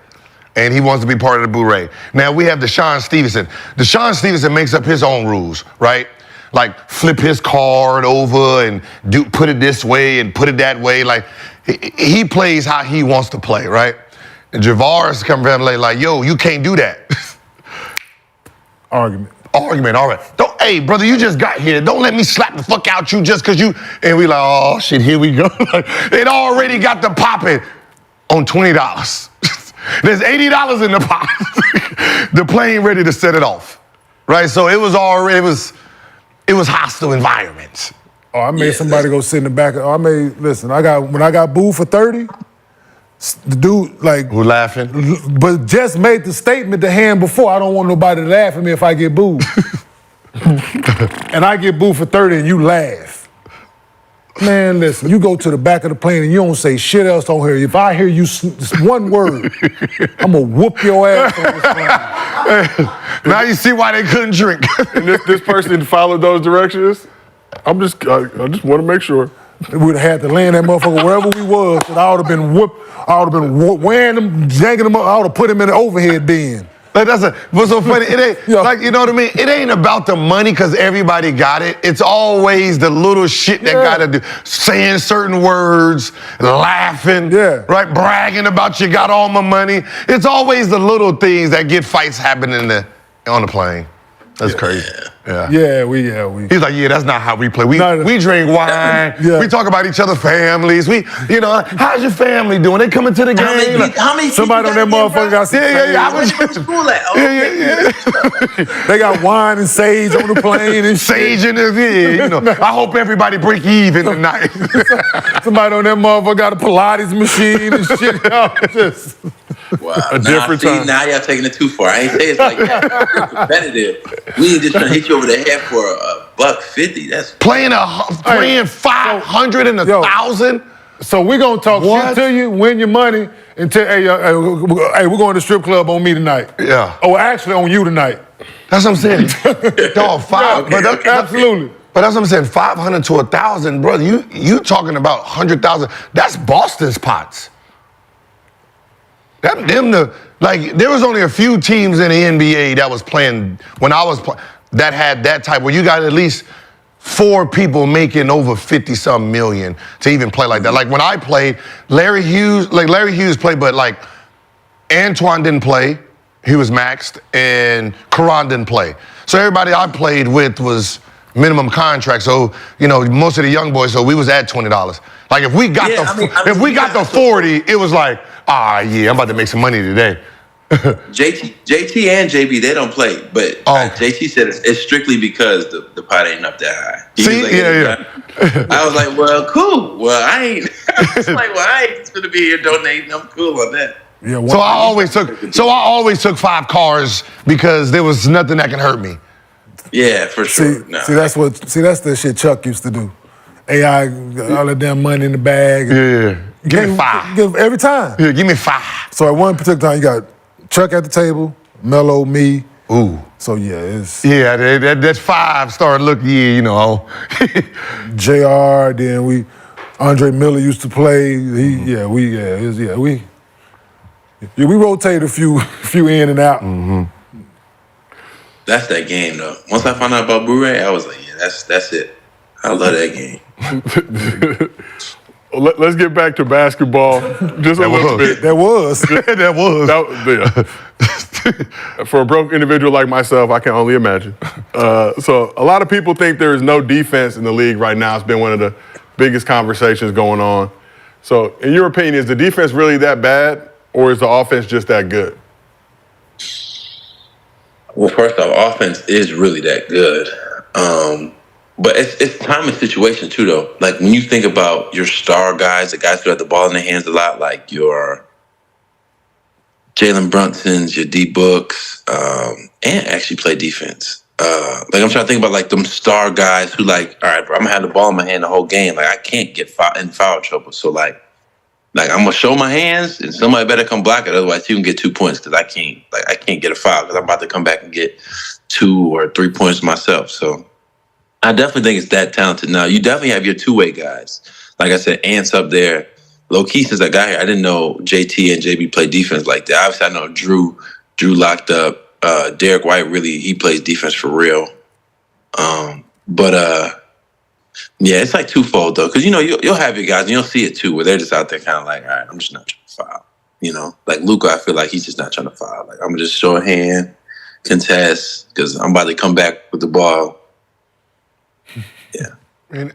Okay, I don't think anybody ever pays attention to this part of just their knowledge of just what defense is. 80s is everyone's golden era of defense, right? Mm-hmm. But people don't realize that's when you've, for the first time, seen defense, right? So in the 80s, TV allowed you to see a game. So however that game was played is your first visual. That means whatever the defense was then, that is the top. So if it's been getting watered down since, you're comparing it to this right here, not realizing the 70s thought the 80s was weak as shit at defense because the rules are changing. Like back then, I can clothesline you and punch you in your mouth, and that's just a foul, right? So that's it's like the 70s was like arch rivals. The 70s was arch rivals compared to the 80s, but for the fans themselves, 80s was their 10 on defense, realizing to the 70s, that was a 9. And then from there, it's been watered down. So people don't understand just that's how the game of just all sports is, right? Football today is is kitty cat compared to back in the 70s and the 60s, right? Yeah, I mean, remember, in football, they got that rule, don't quote me because I don't know what it's called, but where wide receivers or was it targeting or something like that? Like they penalized the quarterback for putting the wide receiver in a bad position where that was never the case back in the day. Yeah, so you got cracked, you hit the ground, like that was just it. Just business is business, and I just don't think people understand just like it was tougher defense back then. They've been changing the rules ever since for the business of basketball itself. But owners want longevity. They're like, I need these stars to be able to play. So please don't clothesline Michael Jordan anymore. Yeah. Please don't take him out the game. I guess people just assume that I'm guarding Luka. I want the motherfucker to score 70 on me. I just think they think we go into the games like, all right, Luka, score 70 on me. Like, I got pride. I just can't guard this motherfucker sometimes. Absolutely. Your man's gonna call you after the game like 70, bro. 70, bro. Like you just and you looking like no, like yeah, I tried, bro. I don't want him to have 70. Like your people at home will call you like, bro, that's crazy. Just let him do that. Like I used to think about Ant had that play where I'm guarding him at his place, tween, crossed over, step back. I'm like, I'm guarding him good. He pump fake, and I jump for the pump fake, and he throws out the glass and dunks it. People like, to be honest, bro, you was in front of him. I'm like, I know, but like at the same time, like he's that good, bro. Like he threw 4 fakes at me, and I stayed down for all 3 of them until the last one. He was 3 for 4. 3 for 4. That's it. That's a good percentage. But you talk about Jayson Tatum, Jaylen Brown, one of the best duos in the league right now. So what have you seen from both of them just in terms of preparation and how they go about their business and what makes them so special? I feel like each day they kind of know what's needed of them. Like, I don't feel like they're ever searching. They're out there like, let me just see what needs to be done. Like, I feel like they both kind of go into each and every day, not just the games, but each and every day and kind of know what to do. Like, I don't ever see them kind of like, I don't know, just not being efficient. Like, everything they do is efficient. Like, even if let's be in the game now. So if JT's got the ball, or let's say he doesn't have the ball, like, he's still pointing at people where to be at and being that coach on the court. Like, he's very efficient with everything. And I feel like so is JB. Like, they don't, and maybe it has something to do with their longevity so far and how far they've made in the playoffs that they just know, like, there's not a lot of wasted energy between them at all in terms of like their production level. That's why I say, you know, when it really like requires us to give it our all, like we could take it to another level. Because I'm like, they not half-assing it, but it look easy though. So when it's required, when more is required, like I bet you they do some crazy stuff. So for sure. This is just, I'm just. People don't realize this shit's easy. Like it's. When you get to a certain level of confidence, a certain level in your game, no matter how many, you can throw fucking 2 doubles at me, that shit don't matter. It just, I think the media and just casual fans, they try to minimize the work ethic of some of these guys. Right? They think, oh, he scored 70, you know, there must not be defense. No, motherfucker, I work on my offense all day. I work on my game all day. I manipulate this game every time I'm out here. Don't try to minimize my offense and my ability to say he can't play defense. Right? Like when I'm coming down the court, this motherfucker just spreading out. No, he's spreading out because I did something to make him move. Right? That's why even back when the toughest defense that the NBA is considered, the toughest era, I look at it like lunch meat. Like, yeah, he was a first team all defense, but he was ass.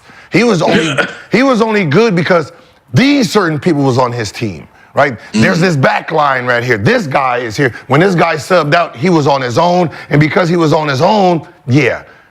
If Antoine and Karan was in the game with, you know, this person, there was no way you was guarding me, right? Absolutely. Yeah, it became easier to guard me if I had these 2 guys because they couldn't shoot or spread the floor. So now you're sitting here, which forced me to shoot more jumpers. Now, if I got to shoot more jumpers and you know that I can't get to the basket, of course you're going to overplay me, right? And I don't think people understand that part of the game. Like when Detroit played the Lakers, kind of everybody in the league was like, oh, Detroit actually probably has the advantage over this team.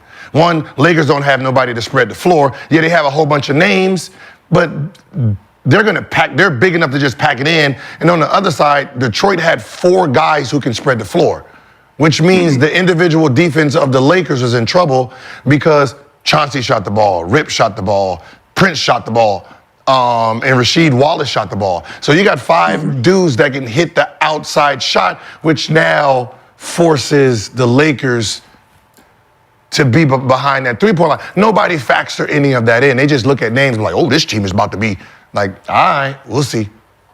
Yeah, and in terms of even what nobody even talks about, how you say you mentioned the work ethic. Like people really think Luka is not conditioned or is fat, and I'm like, bro, you can't be fat and drop 70, bro. They don't go hand in hand, bro. You're gonna be tired. You're gonna be, and this is not like he dropped 71 game and sat out for the next 2 weeks because he was exhausted. No, he played the next game. You know what I'm saying? So it's like, okay, let's be realistic. Like these guys' cardio is amazing. Maybe he's not chiseled and cut, but does that really matter? Like I mentioned, or not mentioned, but you had said something about like, yeah, but you know, these guys might look chiseled, but like look under the hood though, and let's see what his cardio really is. Like, can he really go? Can he really play 48 if they said, hey, you got to play 48? And like that's when my mentality kind of switched because I thought about it. Like, yeah, what's the point of looking chiseled if you're getting tired after 20 minutes? Like, I'd rather be slightly chunky and I can play 48 minutes because my cardio is good. I've trained by running, I've trained by biking, I've trained by swimming to where my cardio is good. And I'm like, yeah, bro, like I'm good. And more than likely, you're not going to be chunky if your cardio is good, but still, you know what I mean? Yeah. So, Xavier, you got to play against Jayson Tatum. Now you get to play with him. Do you feel like he deserves more love in the MVP discussion? Definitely. I thought at first he was just a scorer until I realized his defensive passing and rebounding ability. Like he almost had a triple-double last night. And like I said, it was efficient. Like it didn't look like it was, damn, JT really had to like get in his bag and shoot tough middies to get there. Like it was like, no, he's going to the free throw line. He's dunking. He's throwing these wicked around the back passes now. You got to look out for him when he's with KP. Like he got this thing mastered now, where it's like if you leave him, he's going to the cup and finishing or getting fouled. Or if you double him when he's driving, he's got this sick around the back that he's mastered. That I'm like, I didn't have the respect for his passing ability before I got here because I just, you don't see the passing and the highlights for real. You just see the scoring.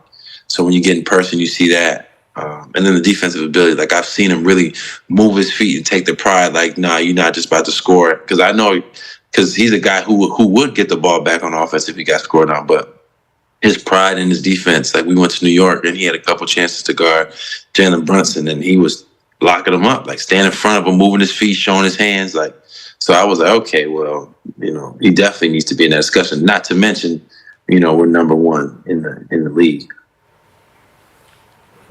Cool. Well, Xavier, man, we appreciate you pulling up to the arena. As always, we wish you the best of luck this season. Damn.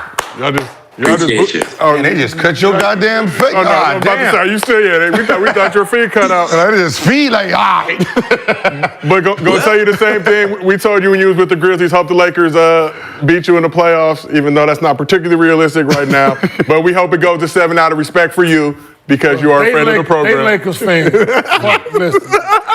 No. We delusional still, baby. We still delusional.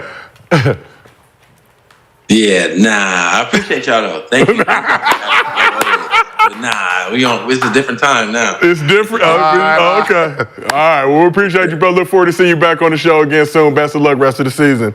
All right. Y'all be good. All right.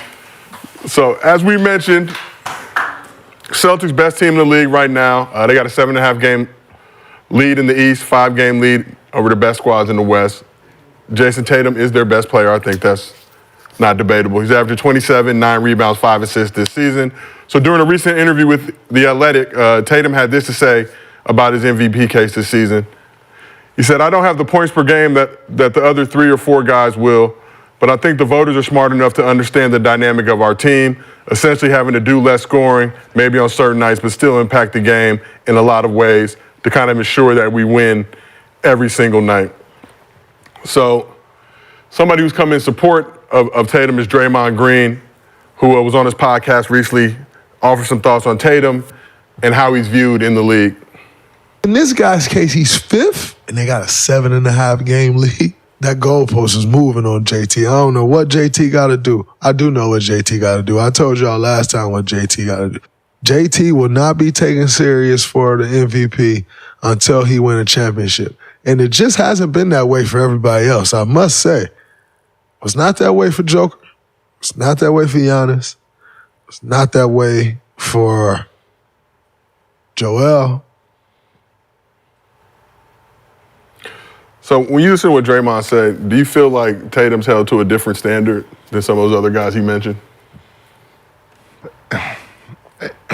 The problem is you don't know what the criteria is because it changes. It changes year after year. I mean, you got, guys who are, they're 5th one year, their team is 5th, this and that, and then they win it, and then they become 2nd, they win it, and then when they're 1st, they don't win it. This guy who had the 4th, their numbers not, fluctuating. Like, where's Joker at? Is he 1?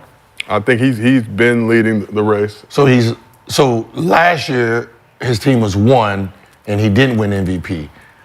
Right? This year he's team is 3rd? I believe, yeah. And he's leading the pack in voting.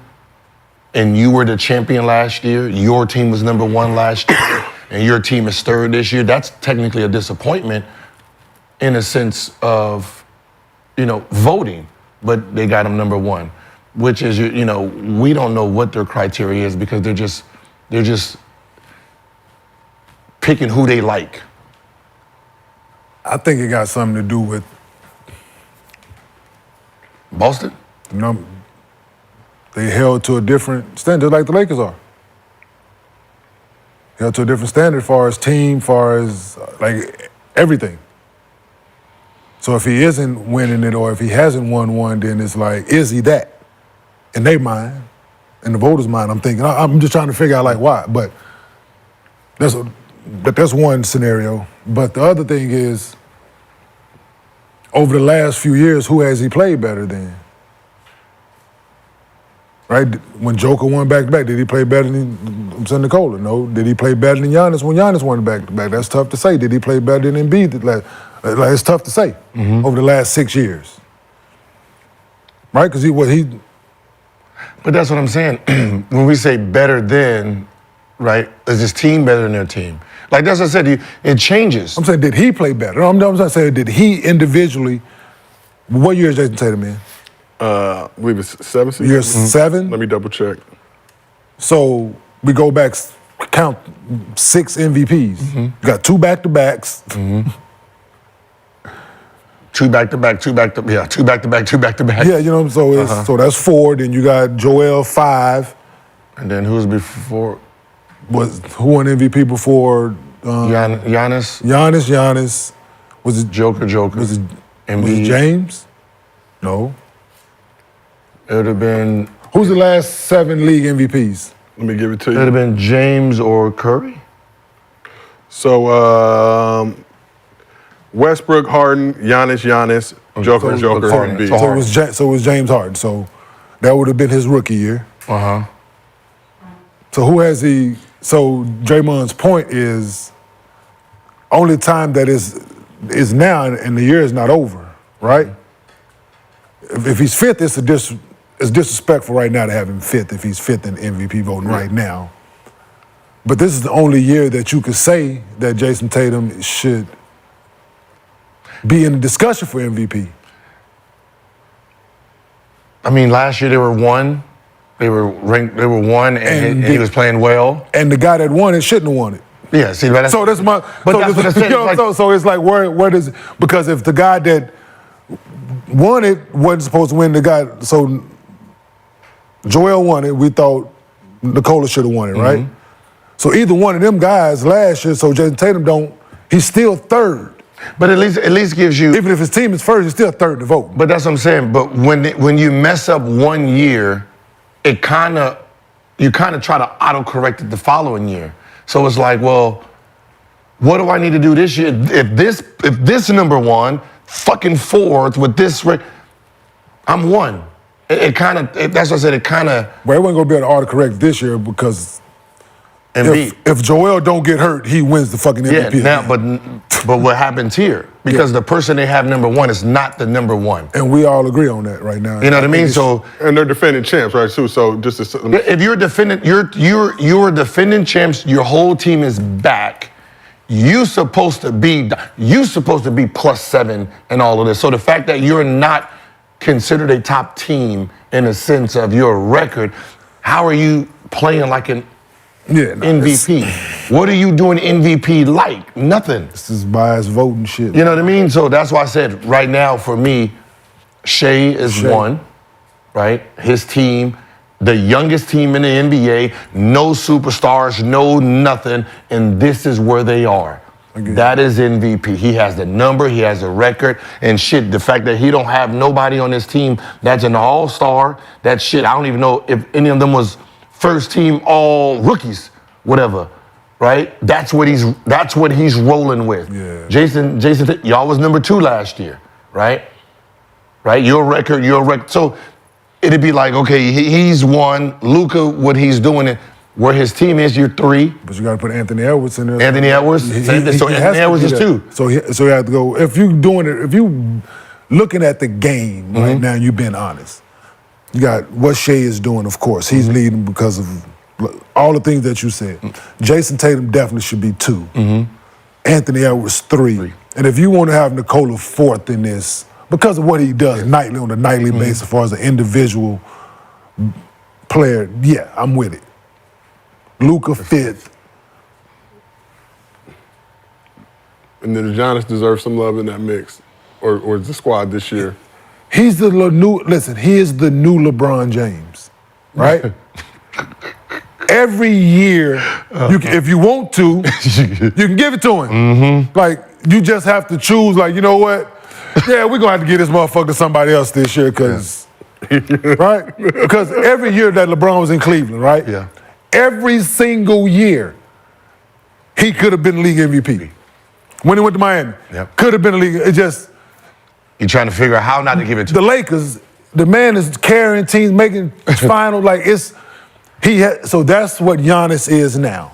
So at any given year, if you just want to, who won it last 2 years? We're gonna give Giannis this one this year. Yeah, we're gonna, we done fucked him the last 2 years. So he's that because he's gonna be that, and so he's gonna always be in the discussion. But if we're talking what your team is doing, success, how you playing individually, what you have around you, how you impact them, all those things are considered for MVP. We should be at least.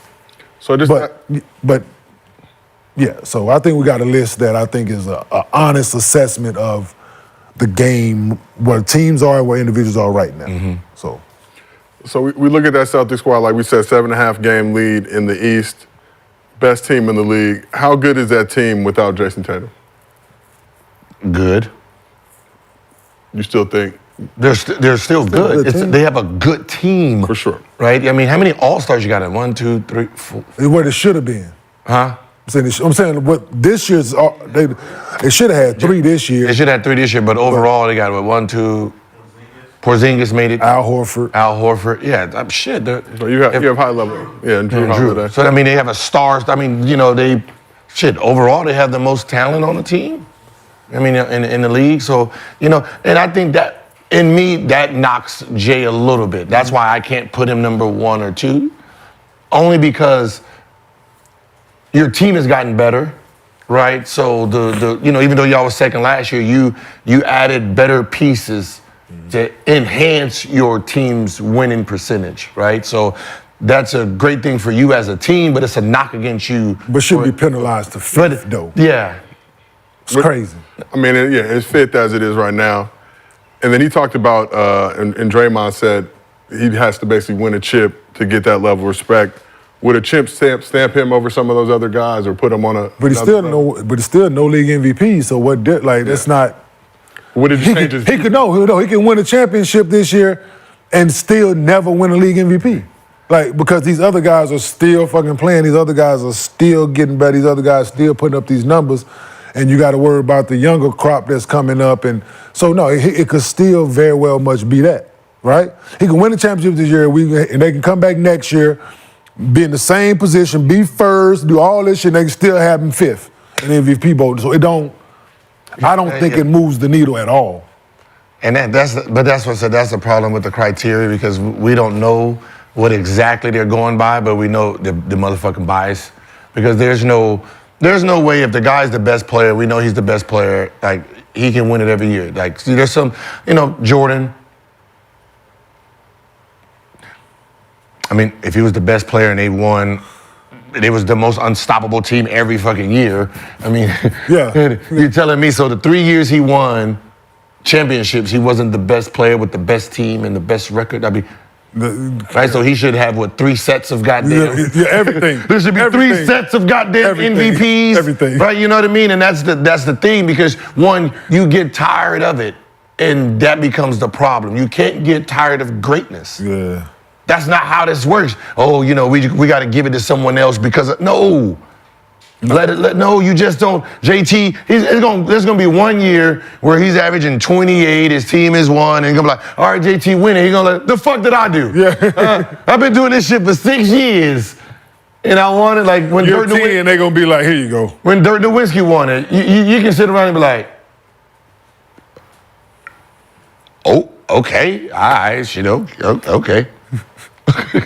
All right. He was a fucking, average 24 teams in first place, where they went to the championship the year before. So I'm expecting them to be in first place because Shaquille O'Neal and all of them are hurt. So the second best team should be number 1. I mean, if we're just going by what we expect. What we expect is Miami to be number 1, Dallas to be number 2 going into the season. Well, Shaq and all of them got hurt, so Dallas, you're going to be number 1 this year. Oh, and you're averaging a cool 24. Got it. There's not. I mean, let's put you where on the scoring list. You're 7. Okay. Talking about some bias. 8. Yeah. Okay, where you at in rebounding? Oh, not even in the top 5. Okay, yeah. It's nigga the year. You can't tell me J. Kidd wasn't supposed to win MVP, bruh. Talking about some fuckery going on. And we won 26 games in my rookie year. We won 52 the next. We flipped our record. That's how Steve Nash won his, right? They was bullshit. They just added him. Boom, 62 wins, MVP. Okay, that makes sense. Yeah. That's what I said. But that's what I said. Like, when something drastic happens, we get it. Like, you know what I mean? You know, some of these are not drastic, and it's drastic the other way. Like, you go from, 2 to them third or fourth, and you still win it because your production went up 2-3 points. Yeah. So, but it's players sitting, it's people sitting behind, on the couch, don't even watch the games. Like, you know what? This is what I want. I think all media who has voting, we should be able to see how they watch the game. They should better be look like a motherfucking Dave and Buster's. Right? We got 4 TVs back there. There has to be a requirement. So we know you looking at multiple games, looking at multiple players. Because here's why. We just heard Tillman say this. He is a player, right? He has a scouting report. That means he's playing against Boston 2 times a year, right? He has the game film, he's doing this, and he told you, I didn't even think he was like this. He surprised me on the defensive end. I just thought he was a scorer until I get behind the hood and I'm watching him buckle down on defense. I'm watching him do all of this and this. So if a player has a misconception of another player, what the hell you think the media has? How far do you think the media is on something like this? If he said, I didn't even know he was a defensive player until I'm watching it now, like, oh shit.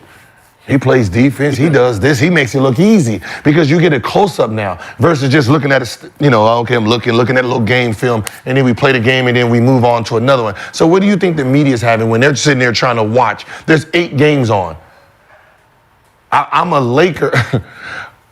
Laker media guy and I have a vote on the MVP. I haven't seen shit. I haven't seen no other goddamn games.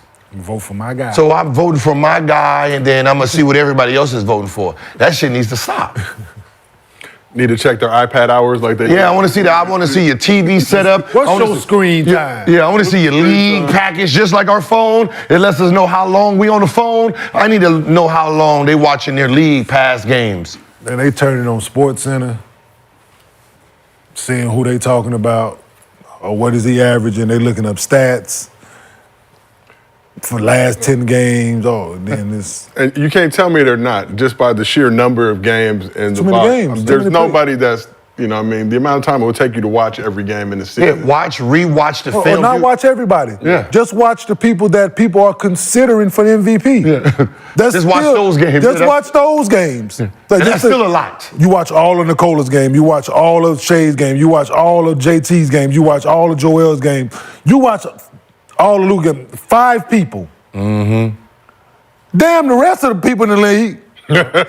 Give you 5 guys to watch. What other time do you have? But what's so funny? You can't. You can't because it's physically impossible. Because Embiid,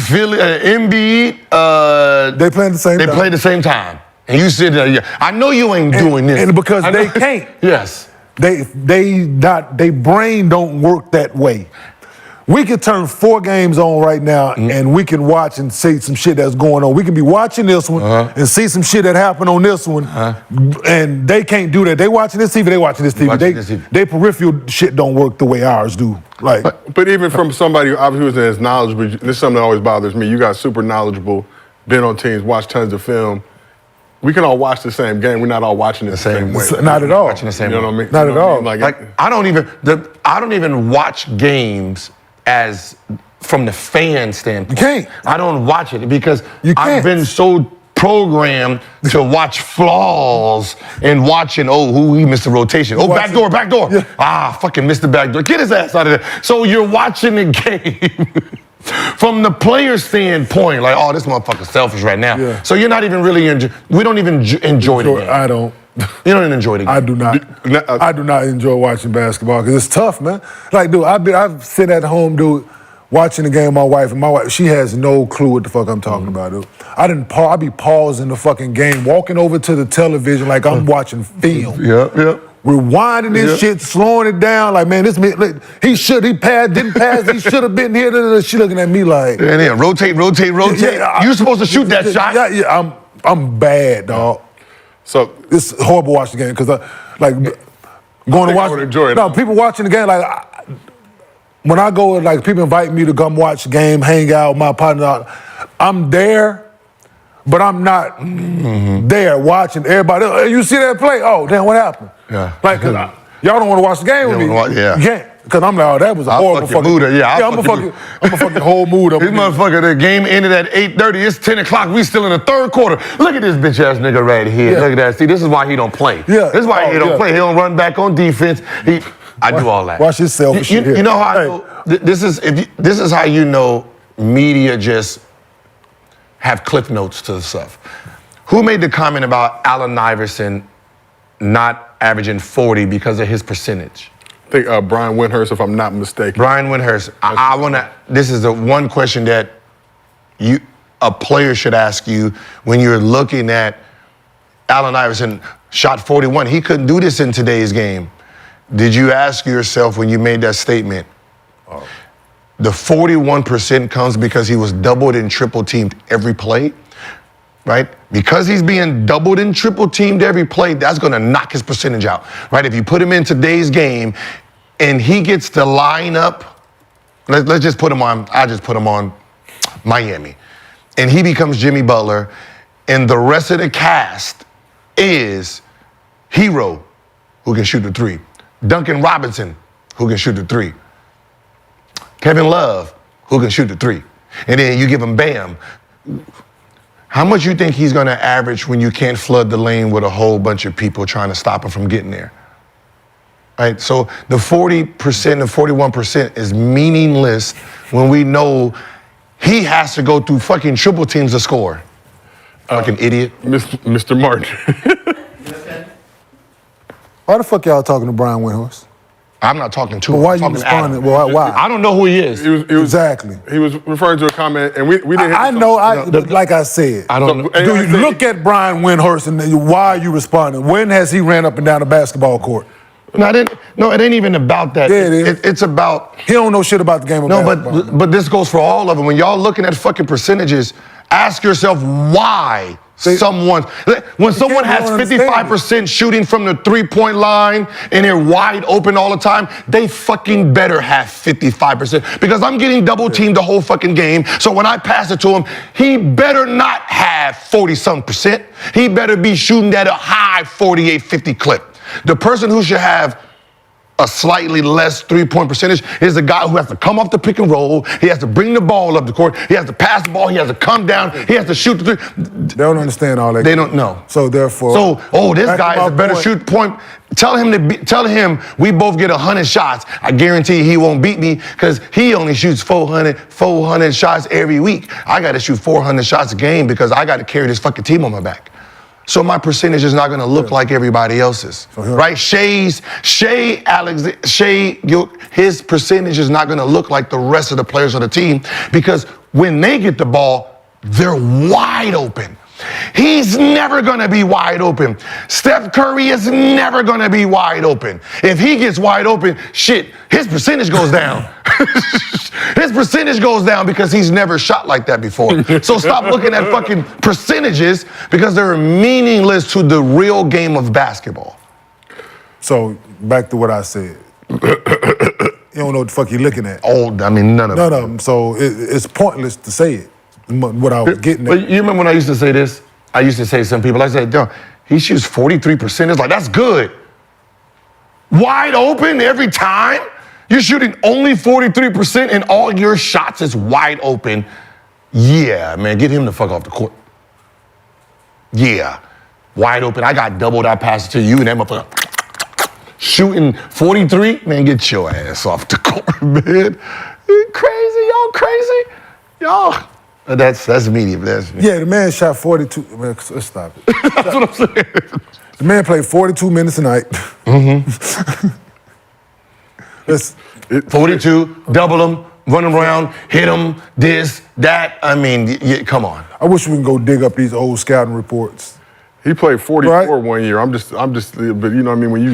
And that's what I'm saying. Go dig them up. Go dig these old scouting reports up. Let me see it. Damn, you know what? I'm gonna try to get our playbook. I'm gonna try to get the scouting report.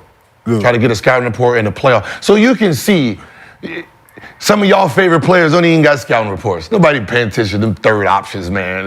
All right, just run them off the line. He averaged 44 minutes? Yeah, 44 minutes. 44 minutes in 2001-02.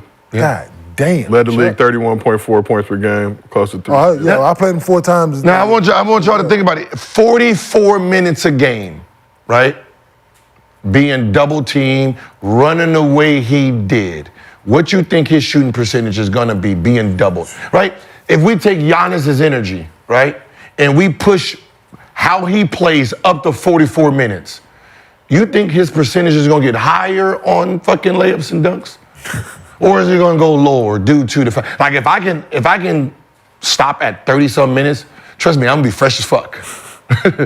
I'm gonna be fresh. It's like that's what I said, people don't factor in none of this shit, man. Yeah, and that 44-minute season was the year after he won MVP. Led the Sixers to the finals, but he was playing all the way through mid-June. They don't factor in that. I was chasing the little ass around. Yeah, shit, me too. So you got the chance to play with AI too. You guys are referencing, he was on Shaq's Bid podcast. He said he could average 43 in today's game. A lot of people felt like that wouldn't be possible. But Kane, as a former teammate of AI, do you think and agree with him saying that? Fuck you can't touch him. In this NBA, you can't touch him. Shit, you couldn't touch him in our NBA. You couldn't, but still, you can't. You can't. I'm saying, no, we could knock him down and do shit to him. Like, he go to the basket, we could. No, ain't none of that. He is getting by everybody. Y'all think Ja Morant fast and getting to the basket. He just ain't as athletic as Ja. It ain't a soul that's stopping this man from getting to his basket or getting to his spot. And yeah, that's easily 45. He averaged 32, was it 31? 32? He averaged 31 a couple of seasons, 33. Man, just imagine him getting all the calls now that y'all favorite stars getting now. He gets all of those calls.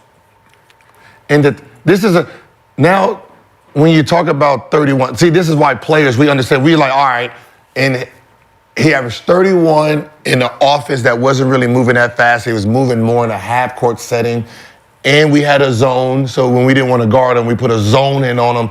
And he didn't shoot threes, averaging 31, right? So if Embiid is averaging 35, right, 34, 35, so his game is basically Embiid's game. Mid-range, get to it, get fouled. He's a lot faster coming downhill, and he was more energized like a Giannis and a Westbrook, right? And I'm pretty sure he would have been shooting a lot more threes in today's game, which makes him more dangerous. Yeah. And the fact that none of you guys are sitting in the lane and you got 5 dudes that's out, if you think Shea is a problem and Luka's a problem, now add someone that's fucking faster. And has a mentality that y'all have no idea about. A fucking killer. And listen, yeah. Because back then like that's something, when you think about it, now I'm thinking about it. We're shooting at the fastest we can do is the 17 seconds left. No, shit, 15 seconds left on the shot clock, 12. They shooting, there's 20 seconds left on the shot clock. They already done put that motherfucker. And you give it, that's what I said, 30, you're giving him more possessions to score, you're in trouble. On the floor when he's on the floor 42 or 44 minutes a night. Now he's playing, your star that's guarding him is only playing 32, 33. That means he's playing against the backup a little bit more. He's playing a whole quarter. I didn't even think about that. He's playing damn near a whole quarter more than your best guy. In this current NBA, he would have worked on the 3 more. He only, I think, averaged 4 attempts in his career. That number, I'm just saying, that number would have boosted up. Free throw attempts. Yeah, that's what I said. There's just free throw and 3-point attempts, all that's up. If you really want to gauge Allen Iverson, actually just hit LeBron. Just go with LeBron, right? You got a 39-year-old dude averaging 26. You have a 39-year-old dude averaging 26. For the slow people in the back. Yeah. Say it again. The game is so open and easy that you have a 39-year-old averaging 26.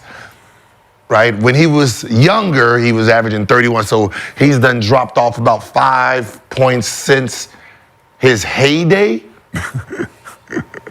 And you're talking about you're gonna keep Allen Iverson out of the lane. You can't even keep the 39-year-old out of the lane. You can't keep Luka out of the lane. He's walking, just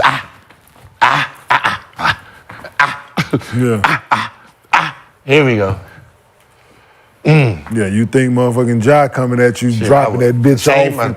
Okay. Oh, that. Okay. Like there's a few that like him, T-Mac, AI.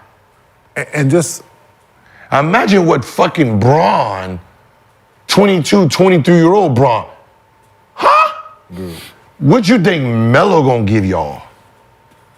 Because I can tell you right now, Melo ain't even gonna fuck around and waste his time on the three-point line yet. He gonna sit there and say, because y'all don't ISO. He gonna, you little fucking. Y'all not helping? Y'all not helping? So y'all not gonna double. Y'all not not gonna, man, please. Y'all not gonna double. I'm just thinking, I'm just really thinking what, like, this Allen Iverson thing in this NBA, like how, it'll be. There's just like certain people, and like there's just certain people that the rules itself kept them to 31, right? Just the rules, but who they were, we needed those rules at those times, right? Even with someone like Shaq, you put him in today's game with the shooters, the whole, just like Steph changed the whole way you played. You put Shaquille O'Neal and you talking about your big Joel Embiid. Joel Embiid by himself would be murdered in that post. And now he don't have nobody behind him, right? You're telling me like teams that have, you got Joel Embiid, you got Jokic at the fold, you got Rudy Gobert trying to block. That'd be your back line trying to guard Shaquille O'Neal by himself. With everybody digging. You better. Put your hand in here, I'm gonna break it. And that was right. Put your hand in here, I'm gonna break it. Like, all right, I'm good. You on your own. Imagine if Allen Iverson had a field handy that could work on the. What if Chuck had that? What if Chuck had that Tyrese Maxey or that? What if he had that? What if Allen Iverson had that Kyrie shit with him? As I said, it's people so like there's just certain things like even someone like when I used to look at talent, like I remember we was talking about, was it Tyreek Evans? Mm-hmm. And I said Tyreek Evans was one of the guys who came into the league at the wrong time. And the reason I say the wrong time is because Sacramento didn't know what they had and the evolution of the game. Right? 5-point guard. They didn't know that you had a 6'8", no, he was bigger than, he was 6'6". He was like 6'6" with that's with the shoes off. So on the court, he was 6'8", strong, right? Coming downhill with all the moves. With his momentum, right?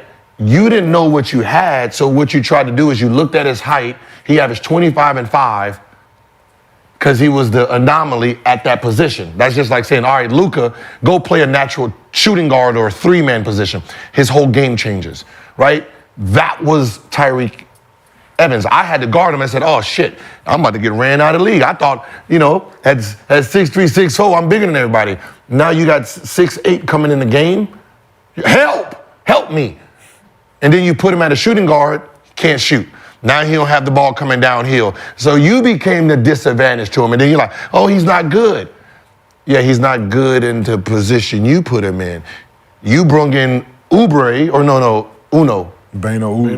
You put him at the 1 because you thought you needed a point guard, which made you normal now.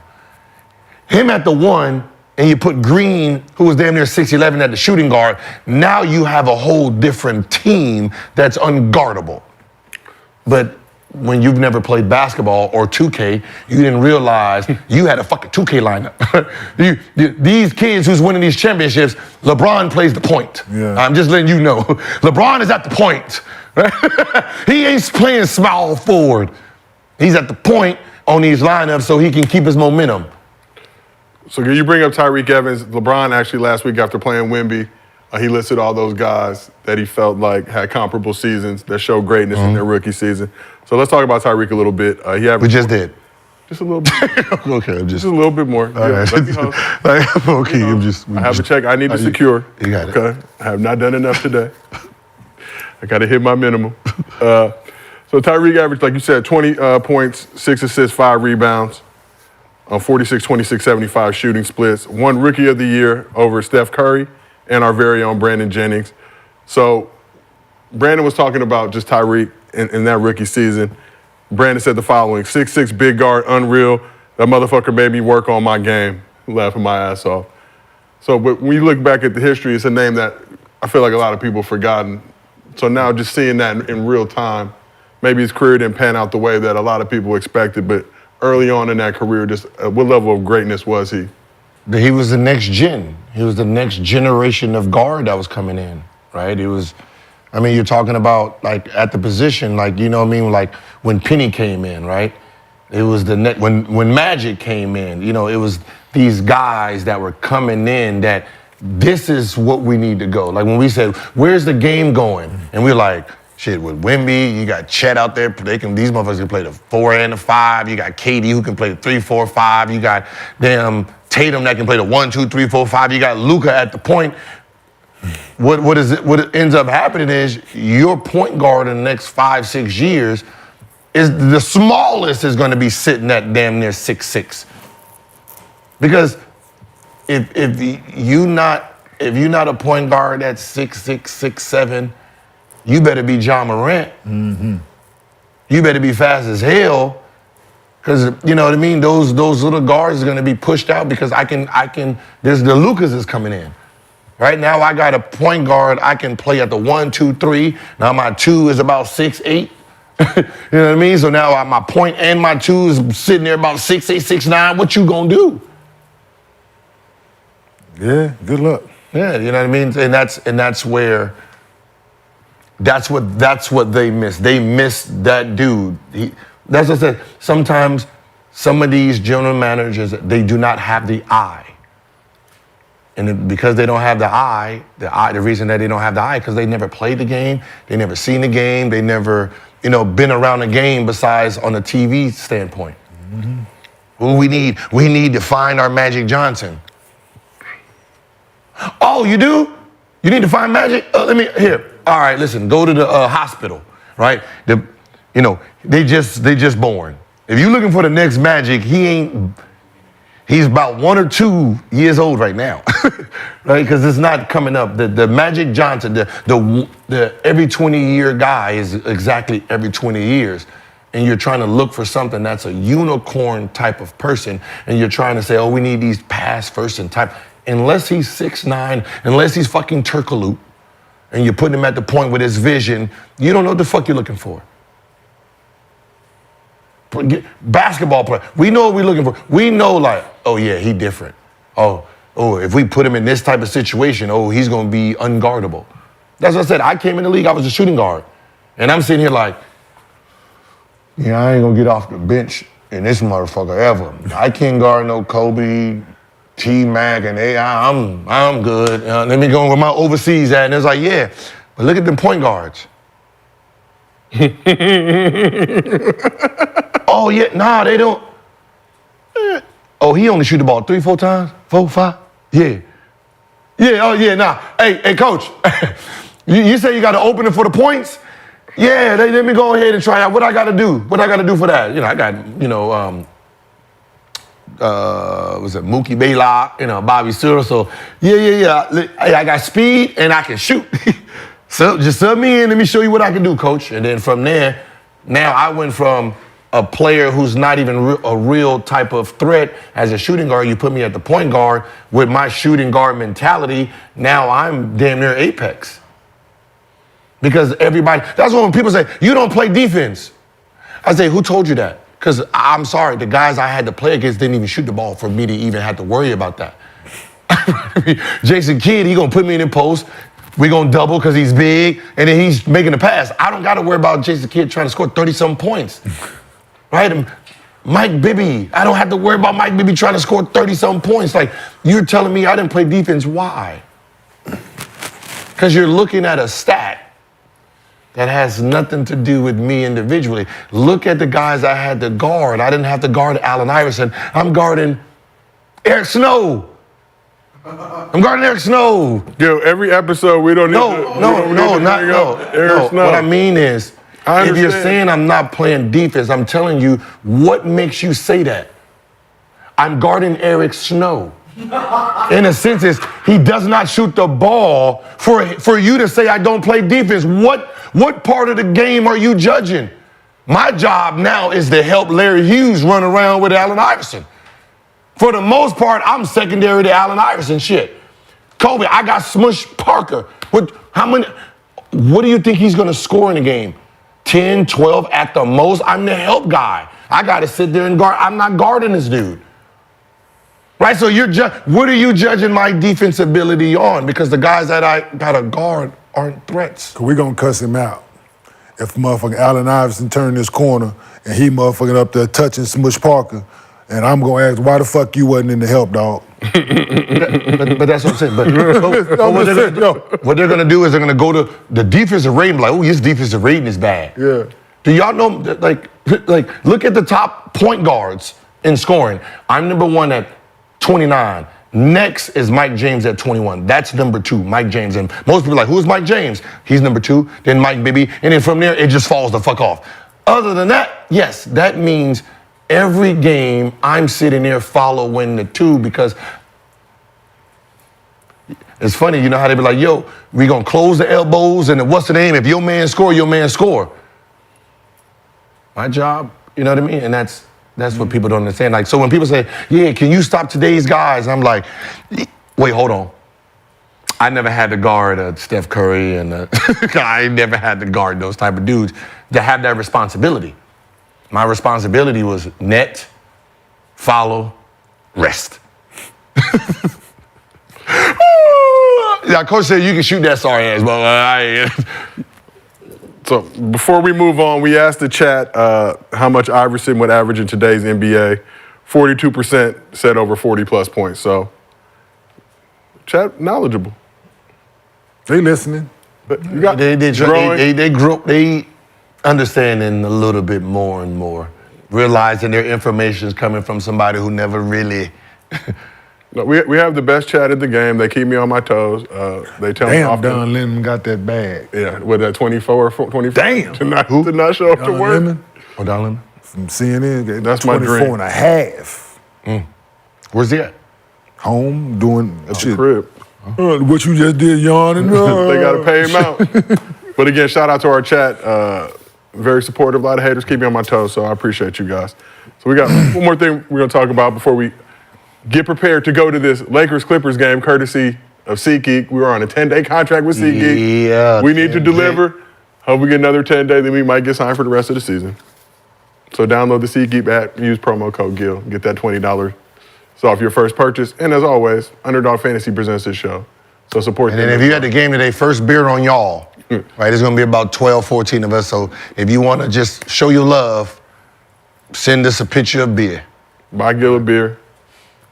I know that's the other way around. They want us to spend money, but no, you spend money to let me know you really care. Bacon wrap hot dog. They got all types of, like the front of Staples is like a swap meet now. Like, I'm just saying, with all the setups, they got shirts, they got all types of stuff going on. Oh, I was gonna say, you eat the food in the front? Nah, I haven't messed with See bacon my face, I was like, Yeah, we eat the food in the front. it smell appetizing. not since like 03, 04, knew better. Back in the old days when it was $5 for a combo, they've gotten too egregious with the price point. But that's neither here nor there. Support your local food vendors. So on a recent episode of Pablo Torre Finds Out, NBA analyst Tom Haberstroh did an interview with former Grizzlies scorekeeper Alex Rucker, who admitting to juicing stats during the 90s.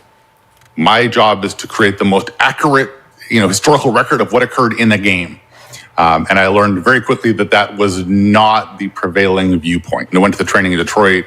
Part of this training is they would show us video clips. They'd show a Stockton to Malone clip, and there's a discussion, and that wasn't an assist, it was a pass, and then Malone dribbled a couple times, pump fake, and then made a tough shot, and that's great. But that's to me there's no real connection. There's no causal connection between the pass and the basket, and the majority opinion by a mile was, oh no, that's definitely an assist. I was like, what? Like, well, that's John Stockton. I'm like, yeah, I understand, but so? I left there clearly understanding that, yes, we are supposed to create the most accurate representation we can, but the NBA is also an entertainment business, and it's up to us, in very small part, as statisticians, to support or reinforce stars and excitement and fun. And that message was definitely reinforced internally within the Grizzlies. So he used Stockton as an example. John Stockton obviously has an NBA record for career assists, 15,806. NBA is entertainment. It is fantastic. So when you hear him say that and break that down, do you agree, disagree? Do you feel like we played. Yes, you did. And I watched. We played. We played, sir. There's been plenty of times where we sitting there like, hey, hold on, nah, I had 4 blocks today, brother. Who'd you give my shit to? Who'd you give my shit to? Like, you know what I mean? Like it'd be some of them days where you look at the stat sheet and be like, oh, come on. Now, did you give my steal to Larry Hughes because he's the leader right now? I bet. Well, take one of them points off of that motherfucker right there and just go ahead throw it this way then. That's what we're doing. Obviously, I did not play as high as you gentlemen, but in college it'd be the same situation. Arguments, near fights would break out after checking the stat sheet. Well, you took my rebounds. You got home stats. And you got road stats. So you might think you had 15 rebounds on the road, look down that motherfucking lap, like, God, hold on, man. They give your shit a team rebound. Or you at home and you got guys like they rebound the ball crazy or something like that, and they get them team rebounds to the guy. So it goes the other way. So they look out basically at home. No, I mean, it depends. It should. Like I remember someone told me and said, yeah, if you like with Steve Nash, most point guards, right? People don't realize, man, some of these guys are fans, right? Scorekeepers are fans. They understand the game. They have so if you start looking at people's splits, you'll realize some of your favorite point guards, they have better assists on the road, right? Because it's more exciting. So when when Steve Nash and probably Magic and them went on the road, and they bring in that circus style game, I'm pretty sure their assists would be a lot higher on the road versus at home, right? Points at home would be for the scores, right? So most scores, their points would be higher on the road, at home than on the road. But when it comes to passing and playmaking, your assists would be more on the road than it would be home, because just the way, if you listen to them, they say our job was the NBA is entertainment, not basketball. Sorry to hurt your feelings. It's about entertainment.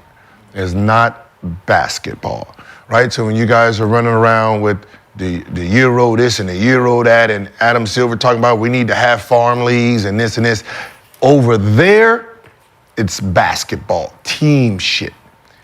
Here, it's them individual jerseys you are buying, and that's all that matters, right? It's about the business. When we talk about a team that's 10th, and then they be like, why y'all talk about the Lakers so much?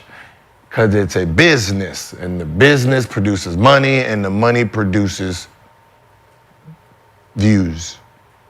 So no one gives a fuck about your favorite team because this ain't football, right? This ain't football. This is a business here, and that's how it's gonna be ran. So if I gotta fluff your favorite player's stats for him to be the greatest of all time or the second greatest of all time and do all that, there's a reason for that, right? So when we start talking about people's greatness, and you have players arguing for other people, the reason is because sometimes before any of us came in, some of these games was a little bit juiced up for fan participation. Right? So when we talk about Will's 100th and all that shit, all y'all can say whatever the fuck you want. We've been in there. We understand. Say, show us the footage. They still looking for it, Gil. Show us a fan that was at the game and let us say who was all playing, were they playing, what city were they in? Hershey, Pennsylvania, Gil. What arena was that? I don't know, near the Hershey Chocolate Factory. Hershey Park. But I'm just saying. Right by Willy Wonka. But I'm just saying, just think about it, people. The game is being changed for entertainment value. They don't give a fuck about your feelings, right? They don't care. You thinking, oh, this person played 82 games every year. Why can't y'all do it? Because when someone retired, when that one man who was holding this motherfucker up like this, and he retired and it went down like this, they realized, oh shit, we can't have this anymore. We need to figure out a plan to put it in so it can stable itself out. Hence, he retired, like Michael Jordan retired. They moved the three-point line in. Think about that. One man retired, right? They moved the bitch in 2 feet. Hey, hold on, y'all. Before y'all start this game, we're gonna have to draw a whole nother line. They was just use some bitches. We're gonna put some new lines in. We're gonna take some hand checks off. We're gonna throw some small. Hey, we're gonna throw in some expansion teams so y'all can score against they sorry asses, right? None of y'all think about that, huh? Jordan, they can't beat the Detroit Pistons. Hey, Chicago, go buy some of their players. Right, y'all didn't think about that either, huh, you some bitches. Y'all didn't realize Jordan's team in the championship was damn near Detroit. It was Detroit Pistons. So when you say all of this about Michael Jordan, all you do is just ask the Pistons what y'all think about how soft them Bull teams were. Right? Stop holding on to shit. Let shit go and evaluate it as it is when you're watching it. Because these stats are fucking fluffed, and you have a fluffer who's telling you that it's fluffed. I'm sorry. I want to go back and look at it, how many assists Scott Skiles actually had in that 30. Now, he had 30, but I want to know how many of them motherfuckers actually assist. Right? It's also this part too. It's no different than a referee, right? Right? It's no different than a ref. What he thinks is a foul might not be a foul to you. What I'm, as a bookkeeper thinks is an assist might not be an assist for the other one. I might be thinking like, well, he took 2 dribbles, then the layup. That's not an assist. One person might be like, shit, as long as he passed the ball, that's an assist. You know what I mean? And that's score. They're different people. So they're watching the film like people don't realize. We're all watching the same film, what an assist supposed to be, what a travel supposed to be. We're going to all interpret it different. No different than the Bible, no different than I think defense is great considered what the offense looks like. Some of you guys saying this defense is horrible, right? If we're both got a chance to grade the defense, we're going to all grade it different. Mm-hmm. But all of our votes count, right? We have polls in here, right?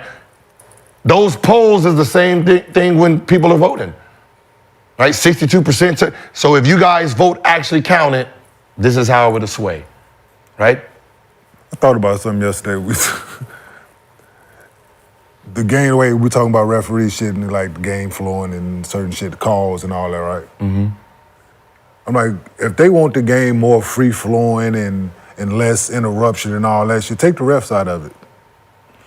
We're gonna call our own. Well, look, we are more, but we're more honest than. But yeah, we're more honest. We're more honest in the moment, right? If I fouled you, I'm gonna give you the foul. If it's If you can play through it, we gonna nigga play through it, right? Yeah. If it's a dispute, what we do? Go to the top of the key, shoot y'all ball, our ball. Until it's point game, and then now from there all fuck. Yeah, but then you get him out there though. If it's point game, then you get him out there like, all right, come in last 5 minutes. Yeah, that's all we need you for. Or you just wait till someone calls some bullshit. There's always that one. Calls all right, refs, come on, he already on the dumb shit. So now that's just gonna trigger down to all more dumb shit. But for the most part. Sound like a UCLA pickup game in summertime. But think about it like this, right? When you look at in front of thousands, when you look at the game itself, the refs can never call the game the way it's supposed to be. If the game was called on the rule book itself, there wouldn't be no game, right? Because one, most of us, for the most part, are too physical. We do dumb shit throughout the game. We're gonna hit you for no reason here, slap you in your whole fucking team will be fouled out. Carries would be called. There wouldn't be no game. Carry. This little whoom, carry. Every time. Double dribble. Travel. I don't even know what a gather step is, bitch, but they just told us it's a new gather step. I'm just calling it a 3-step. Anything they can this shit. Y'all will be sitting there like, yo, what the referees are doing? We're earning our money, goddammit. Shit. I pretend I don't see half this shit just to keep the game going. But he can't stop dragging his foot. He don't know what 2 steps is naturally. Every time he pump fake, he gonna pull his leg back and travel. Yao Ming on this left side, when he do this move and he try to turn back towards his left, he traveling every single time. You don't even have to look at it. As soon as he get the ball, did he do a jump hook? Travel. So if the referees actually did the job, trust me, y'all will be mad as shit. Mad as a mother. Y'all be mad as a motherfucker out there. So speaking of referees doing or not doing their job, on Monday night, Josh Hart and the Knicks benefited from a no call in their win over the Pistons. But on Tuesday, Hart found himself on the other side after Zion smacked him in the grill after blocking his shot. So here he is after the play. We're going to show a quick replay for you guys. As you can see. That's a block. They say no blood, no foul, but Hart was leaking.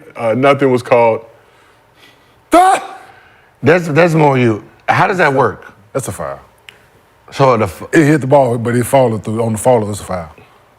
Nobody hit the ball first, not. The follow through. They should have called it. They should have? Yeah. The follow through counts? Yeah.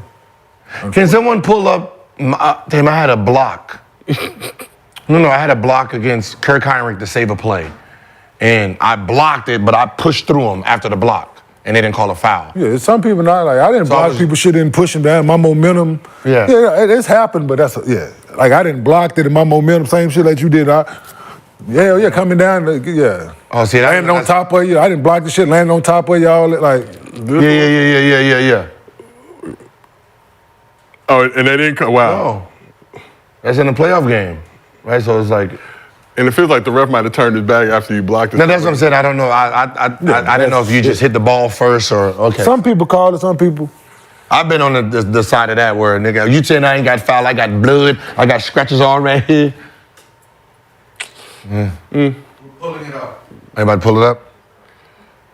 In the meantime, in between time while y'all grab it, how long is it gonna take to grab it? Quick?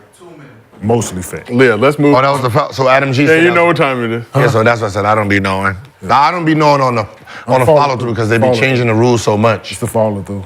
Let's get into MostlyFans. Because I know now you can hit the hand and they don't call that a foul. Yeah, we're gonna talk about that tomorrow. That's Dylan Brooks' new trick. I just made that shit up. Good enough. Yeah, you watched the game. You're very seasoned, very knowledgeable. But now it's time for MostlyFans, presented by Underdog Fantasy. Before we ask these questions, download the Underdog Fantasy app. Use promo code GILD. They will match your first deposit up to $100 American. So, first question from Underdog user KingShock82. He says, hypothetically, if SGA, Ant, Halliburton, and Ja are all available to sign, who are you taking and why? Say it again. SGA, Ant, Halliburton, and Ja, all available. Say hypothetically they're all free agents, all available to sign. Who are you taking and why? There's no trouble. We ain't gonna bring up like Jaws. Clean slate. They can all play full, no injuries. Just They can all play. basketball ability itself. 4 years in the league, all the stuff that they got going on, I'm saying on the floor. They're after year 4 and they. What city am I in? Damn. You pick. I'm about to. Have y'all never noticed I talk about the business of basketball? In the city that they all play in, the small city, so. Now, why I gotta stay in a small city though? But you're there. What are you factoring in? Nightlife? But you're there though. I'm factoring in. The New York Knicks, Gilbert, goddamn. Ooh, New York Knicks? Yeah, who you gonna get? Who is he? Is he the Ja Ant-Man? Hold on. Is he the Ja Ant-Man? I got New York. I'm you. Well, damn. Ja gonna have that motherfucker rocking too with the highlight. Ant-Man do the same thing. He got the ooh. Your team, the Lakers. Who would you want to see on the Lakers? Shit, I'm stuck both ways because they both give me exactly what I want from the business standpoint, right? They both give me exactly what I want. They highlight reels. They got the charisma. They got the style. They got the aura. Only because it's Adidas, I'm gonna go with Ant-Man. I'm gonna go with Ant-Man just because of Adidas, but I don't know, man. That John Morant boy, that's a walking prodigy right there when it comes to business. Ooh. He'll have to cut his hair. Yeah, I know that. But I didn't want to say that. I'm gonna say it. Why? Yeah. It's the truth, Josiah. What the fuck? I'm just asking you, Kenyon, as a It's host. the truth. Well, why does he have to cut? Because the So let me ask you this. business. This is business. No. This is business. Throughout sports, the history of it. Who did they push for dreads? Who? I'll wait. Huh? Did you notice when I'm asking. So he can break down the barrier. He could be. I'm just asking though. He could be the Jackie Robinson of dreaded athletes. Throughout the history of sport, who is the guy? Is there any sport marketed, any that's in the top 2, 3, 4, 5, 6 guys in their respective sport that wasn't clean cut to a certain degree far as facial recognition? Who? That's fair. But you know what the problem is? No one. See, when we talk, they don't understand. We're not talking from our personal how we feel. We're talking from the business standpoint. The business of sports. The business of sports, right? No matter what you think or how you feel, if John Morant had his hair cut, there's no question. Who's gonna be on the fucking face of the NBA because he controls all kids. I'm finna take it a step further for you. In a whole different sport, an individual sport. Who is the best female player of all time? Serena Williams, right? Yeah. During her time, go look at Anna Kournikova's career earnings while she was playing. And Serena Williams was kicking ass out there. Anna Kournikova, endorsements, model, all that shit. Serena out there whooping ass. With the beads. And other companies was going elsewhere. Trust me, he would have to cut his hair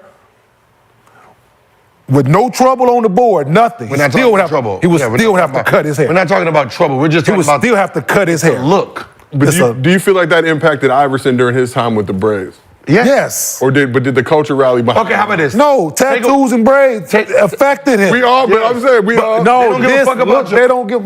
It's only now that LeBron James can be on commercials and all that with tattoos, sleeveless, shirt off. Listen, where's the McDonald's? Like when we're talking about McDonald's and all that stuff, Bubble Young. Have you noticed most of those commercials? He had long sleeves. Long sleeves, up in. Right? With AI, as big as AI was, what endorsements did he? Besides Reebok. Besides Reebok. That's fair. That's what we're trying to say. I feel like it negative. Like when you're talking about who was bigger, Dwayne Wade or LeBron James? Who's on the GQs first? Yeah. Who got the clothing deals first? Yeah. Why you think I didn't have tattoos on my arms, my necks and stuff? I wanted tats. His shit is all right. I got corporate tats. My tats copy my jersey. Yeah. Because they can sell me. They couldn't. Certain guys, certain guys had tattoos because they ain't got nothing to motherfuckers say like that. He got tattoos? That's fair. That's when I be telling y'all that when I want to put you on a fucking billboard, boom. Yeah. It's only now that LeBron James is the biggest thing at Nike. Yeah. So he can be one fucking do-rag in every press conference and every, like, people, because he is him. But my question for you, looking at Ja and his cultural impact, you go into every AAU gym now, everybody's rocking his shoes. Yeah, but look how long could he ever get big enough to overcome that? Look how long. That's what I'm saying. Look how long it like when the NBA, when he was coming up and he had the tattoo and he had to put the thing on. I remember even with Kobe when they put that tattoo, they was like, well, people that look like Ja ain't buying shoes. It's little kids, man. People that look like Ja Morant not buying. You know who buying shoes? Them kids that go to fucking Crespi and goddamn. But that's my point. Viewpoint. That's $52,000 a year. Them the kids that when Cam Newton was doing this, did he have them dreads at the time? Say it. Nah. And what did Cam Newton say? Nah. People would think when he grew all this shit. People like, I'm just saying, dog. It's the real thing, dog. But to your point though. That's what I say. Y'all want to say with Abe. It's a real when Odell, like them Odell Beckhams, you can sell the hell out of that boy. Swing around and dance, goddammit. I can sell you to them women. Why you think I keep trying to tell you that, even though man. great as Tom Brady was at his craft, he on every commercial, shit, clean cut white guy, like look good on good jawline. Drake, come on. The same. That's fair. I'm saying just think about it. No, it makes sense. Right? I'm just saying that, you know. But I feel like with Ja in this current climate, like you saying, he's been able to overcome that because the kids are rocking with him. Who? Ja. But we talking about being the face of something and being that, and people looking at, far as marketing, him going to a big city, being able to eventually become the face of the NBA, right? Makes sense. Anthony Edwards has a bigger chance now. That smile is infectious. It's him, his personality, the things that he says. He was growing his hair out at one point, and what'd he do? Cut it. Cut it. When you think, when you just randomly get somebody to cut his hair, they had to convince him. Somebody was like, hey. Yeah, hey, how about this? You got this shoe coming out, we need to be able Chris to market Bosh was this. balling in Toronto, wasn't he? No one knew he was. He cut his hair when he got to Miami, Brown LeBron. He better cut that shit, you want these TV deals. Now he became TV, he got cooking. Yeah. Cut that shit off. Boom. Sold him. So, Gil, before we move on, we got your block on Kirk Heinrich that you requested. We got the technology. Oh. So that's what I'm saying. Is that a foul? No. There's no foul. No, his shit was a follow through in the. Okay.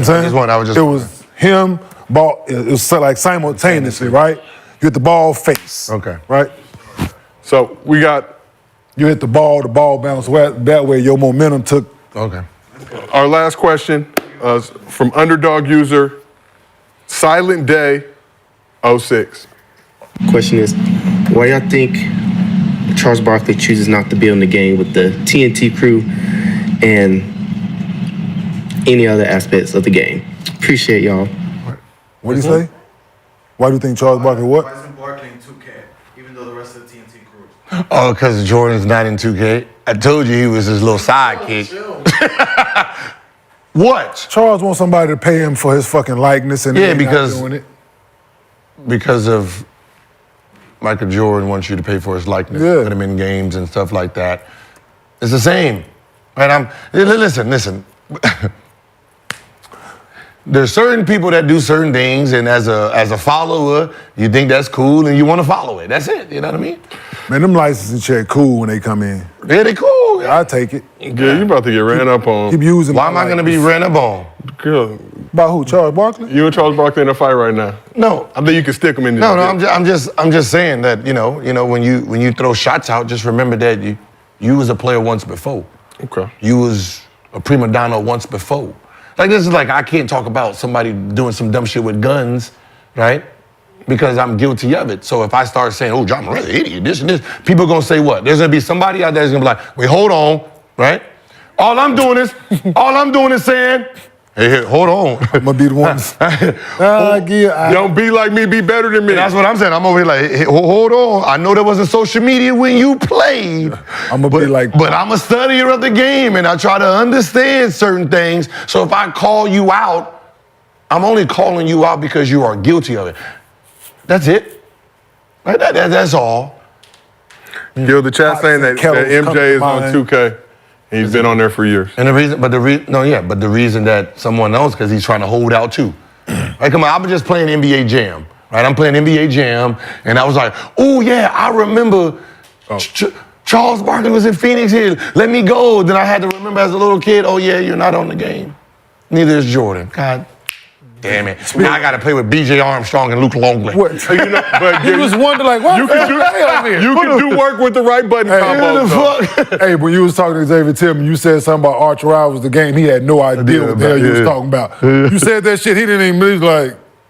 And that's because and that's when you know. No, but it's like you're teetering on being washed. No, so like people, just so you know, when you're an NBA player, your rights is already signed off. So all NBA players have to be in the game.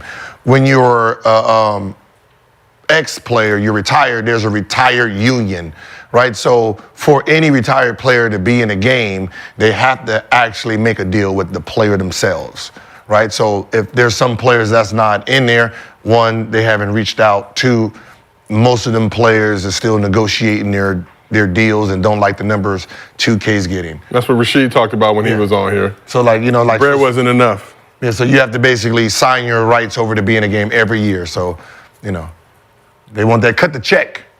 And me, I mean, listen, I got kids, right? I want bragging rights. Right, you know what I mean? They can be like, yeah, we only gonna give you this. Hey, listen, okay, cool. I need 20 games, right? And just spike me up just a little bit, right? So when my son playing his kids, he's like, oh, I'm gonna just be my daddy. I don't know what y'all thinking about. Y'all got kids. Listen, I wanna be on a game where my kids is playing a game where, yeah, nigga, get on the video game, homeboy. Well, what if they getting cooked? I don't give a fuck what they getting. You don't know how to play with me. I be getting love on 2K. People coming to me all the time. Hey, man, your goal something on 2K. I'm like, man, you like that? I'm like, oh, appreciate it. Man, that's... Shit. But that's what I'm saying. It's like you're talking. But that's what I'm saying. You're talking about You're talking about a legacy. When you're talking about legacy and stuff like that, right? Holding out because you're looking for something like, oh yeah, they make billions and stuff. They only giving me this. It ain't about the money. It's about like I got kids that's playing the game. So me not being in it, it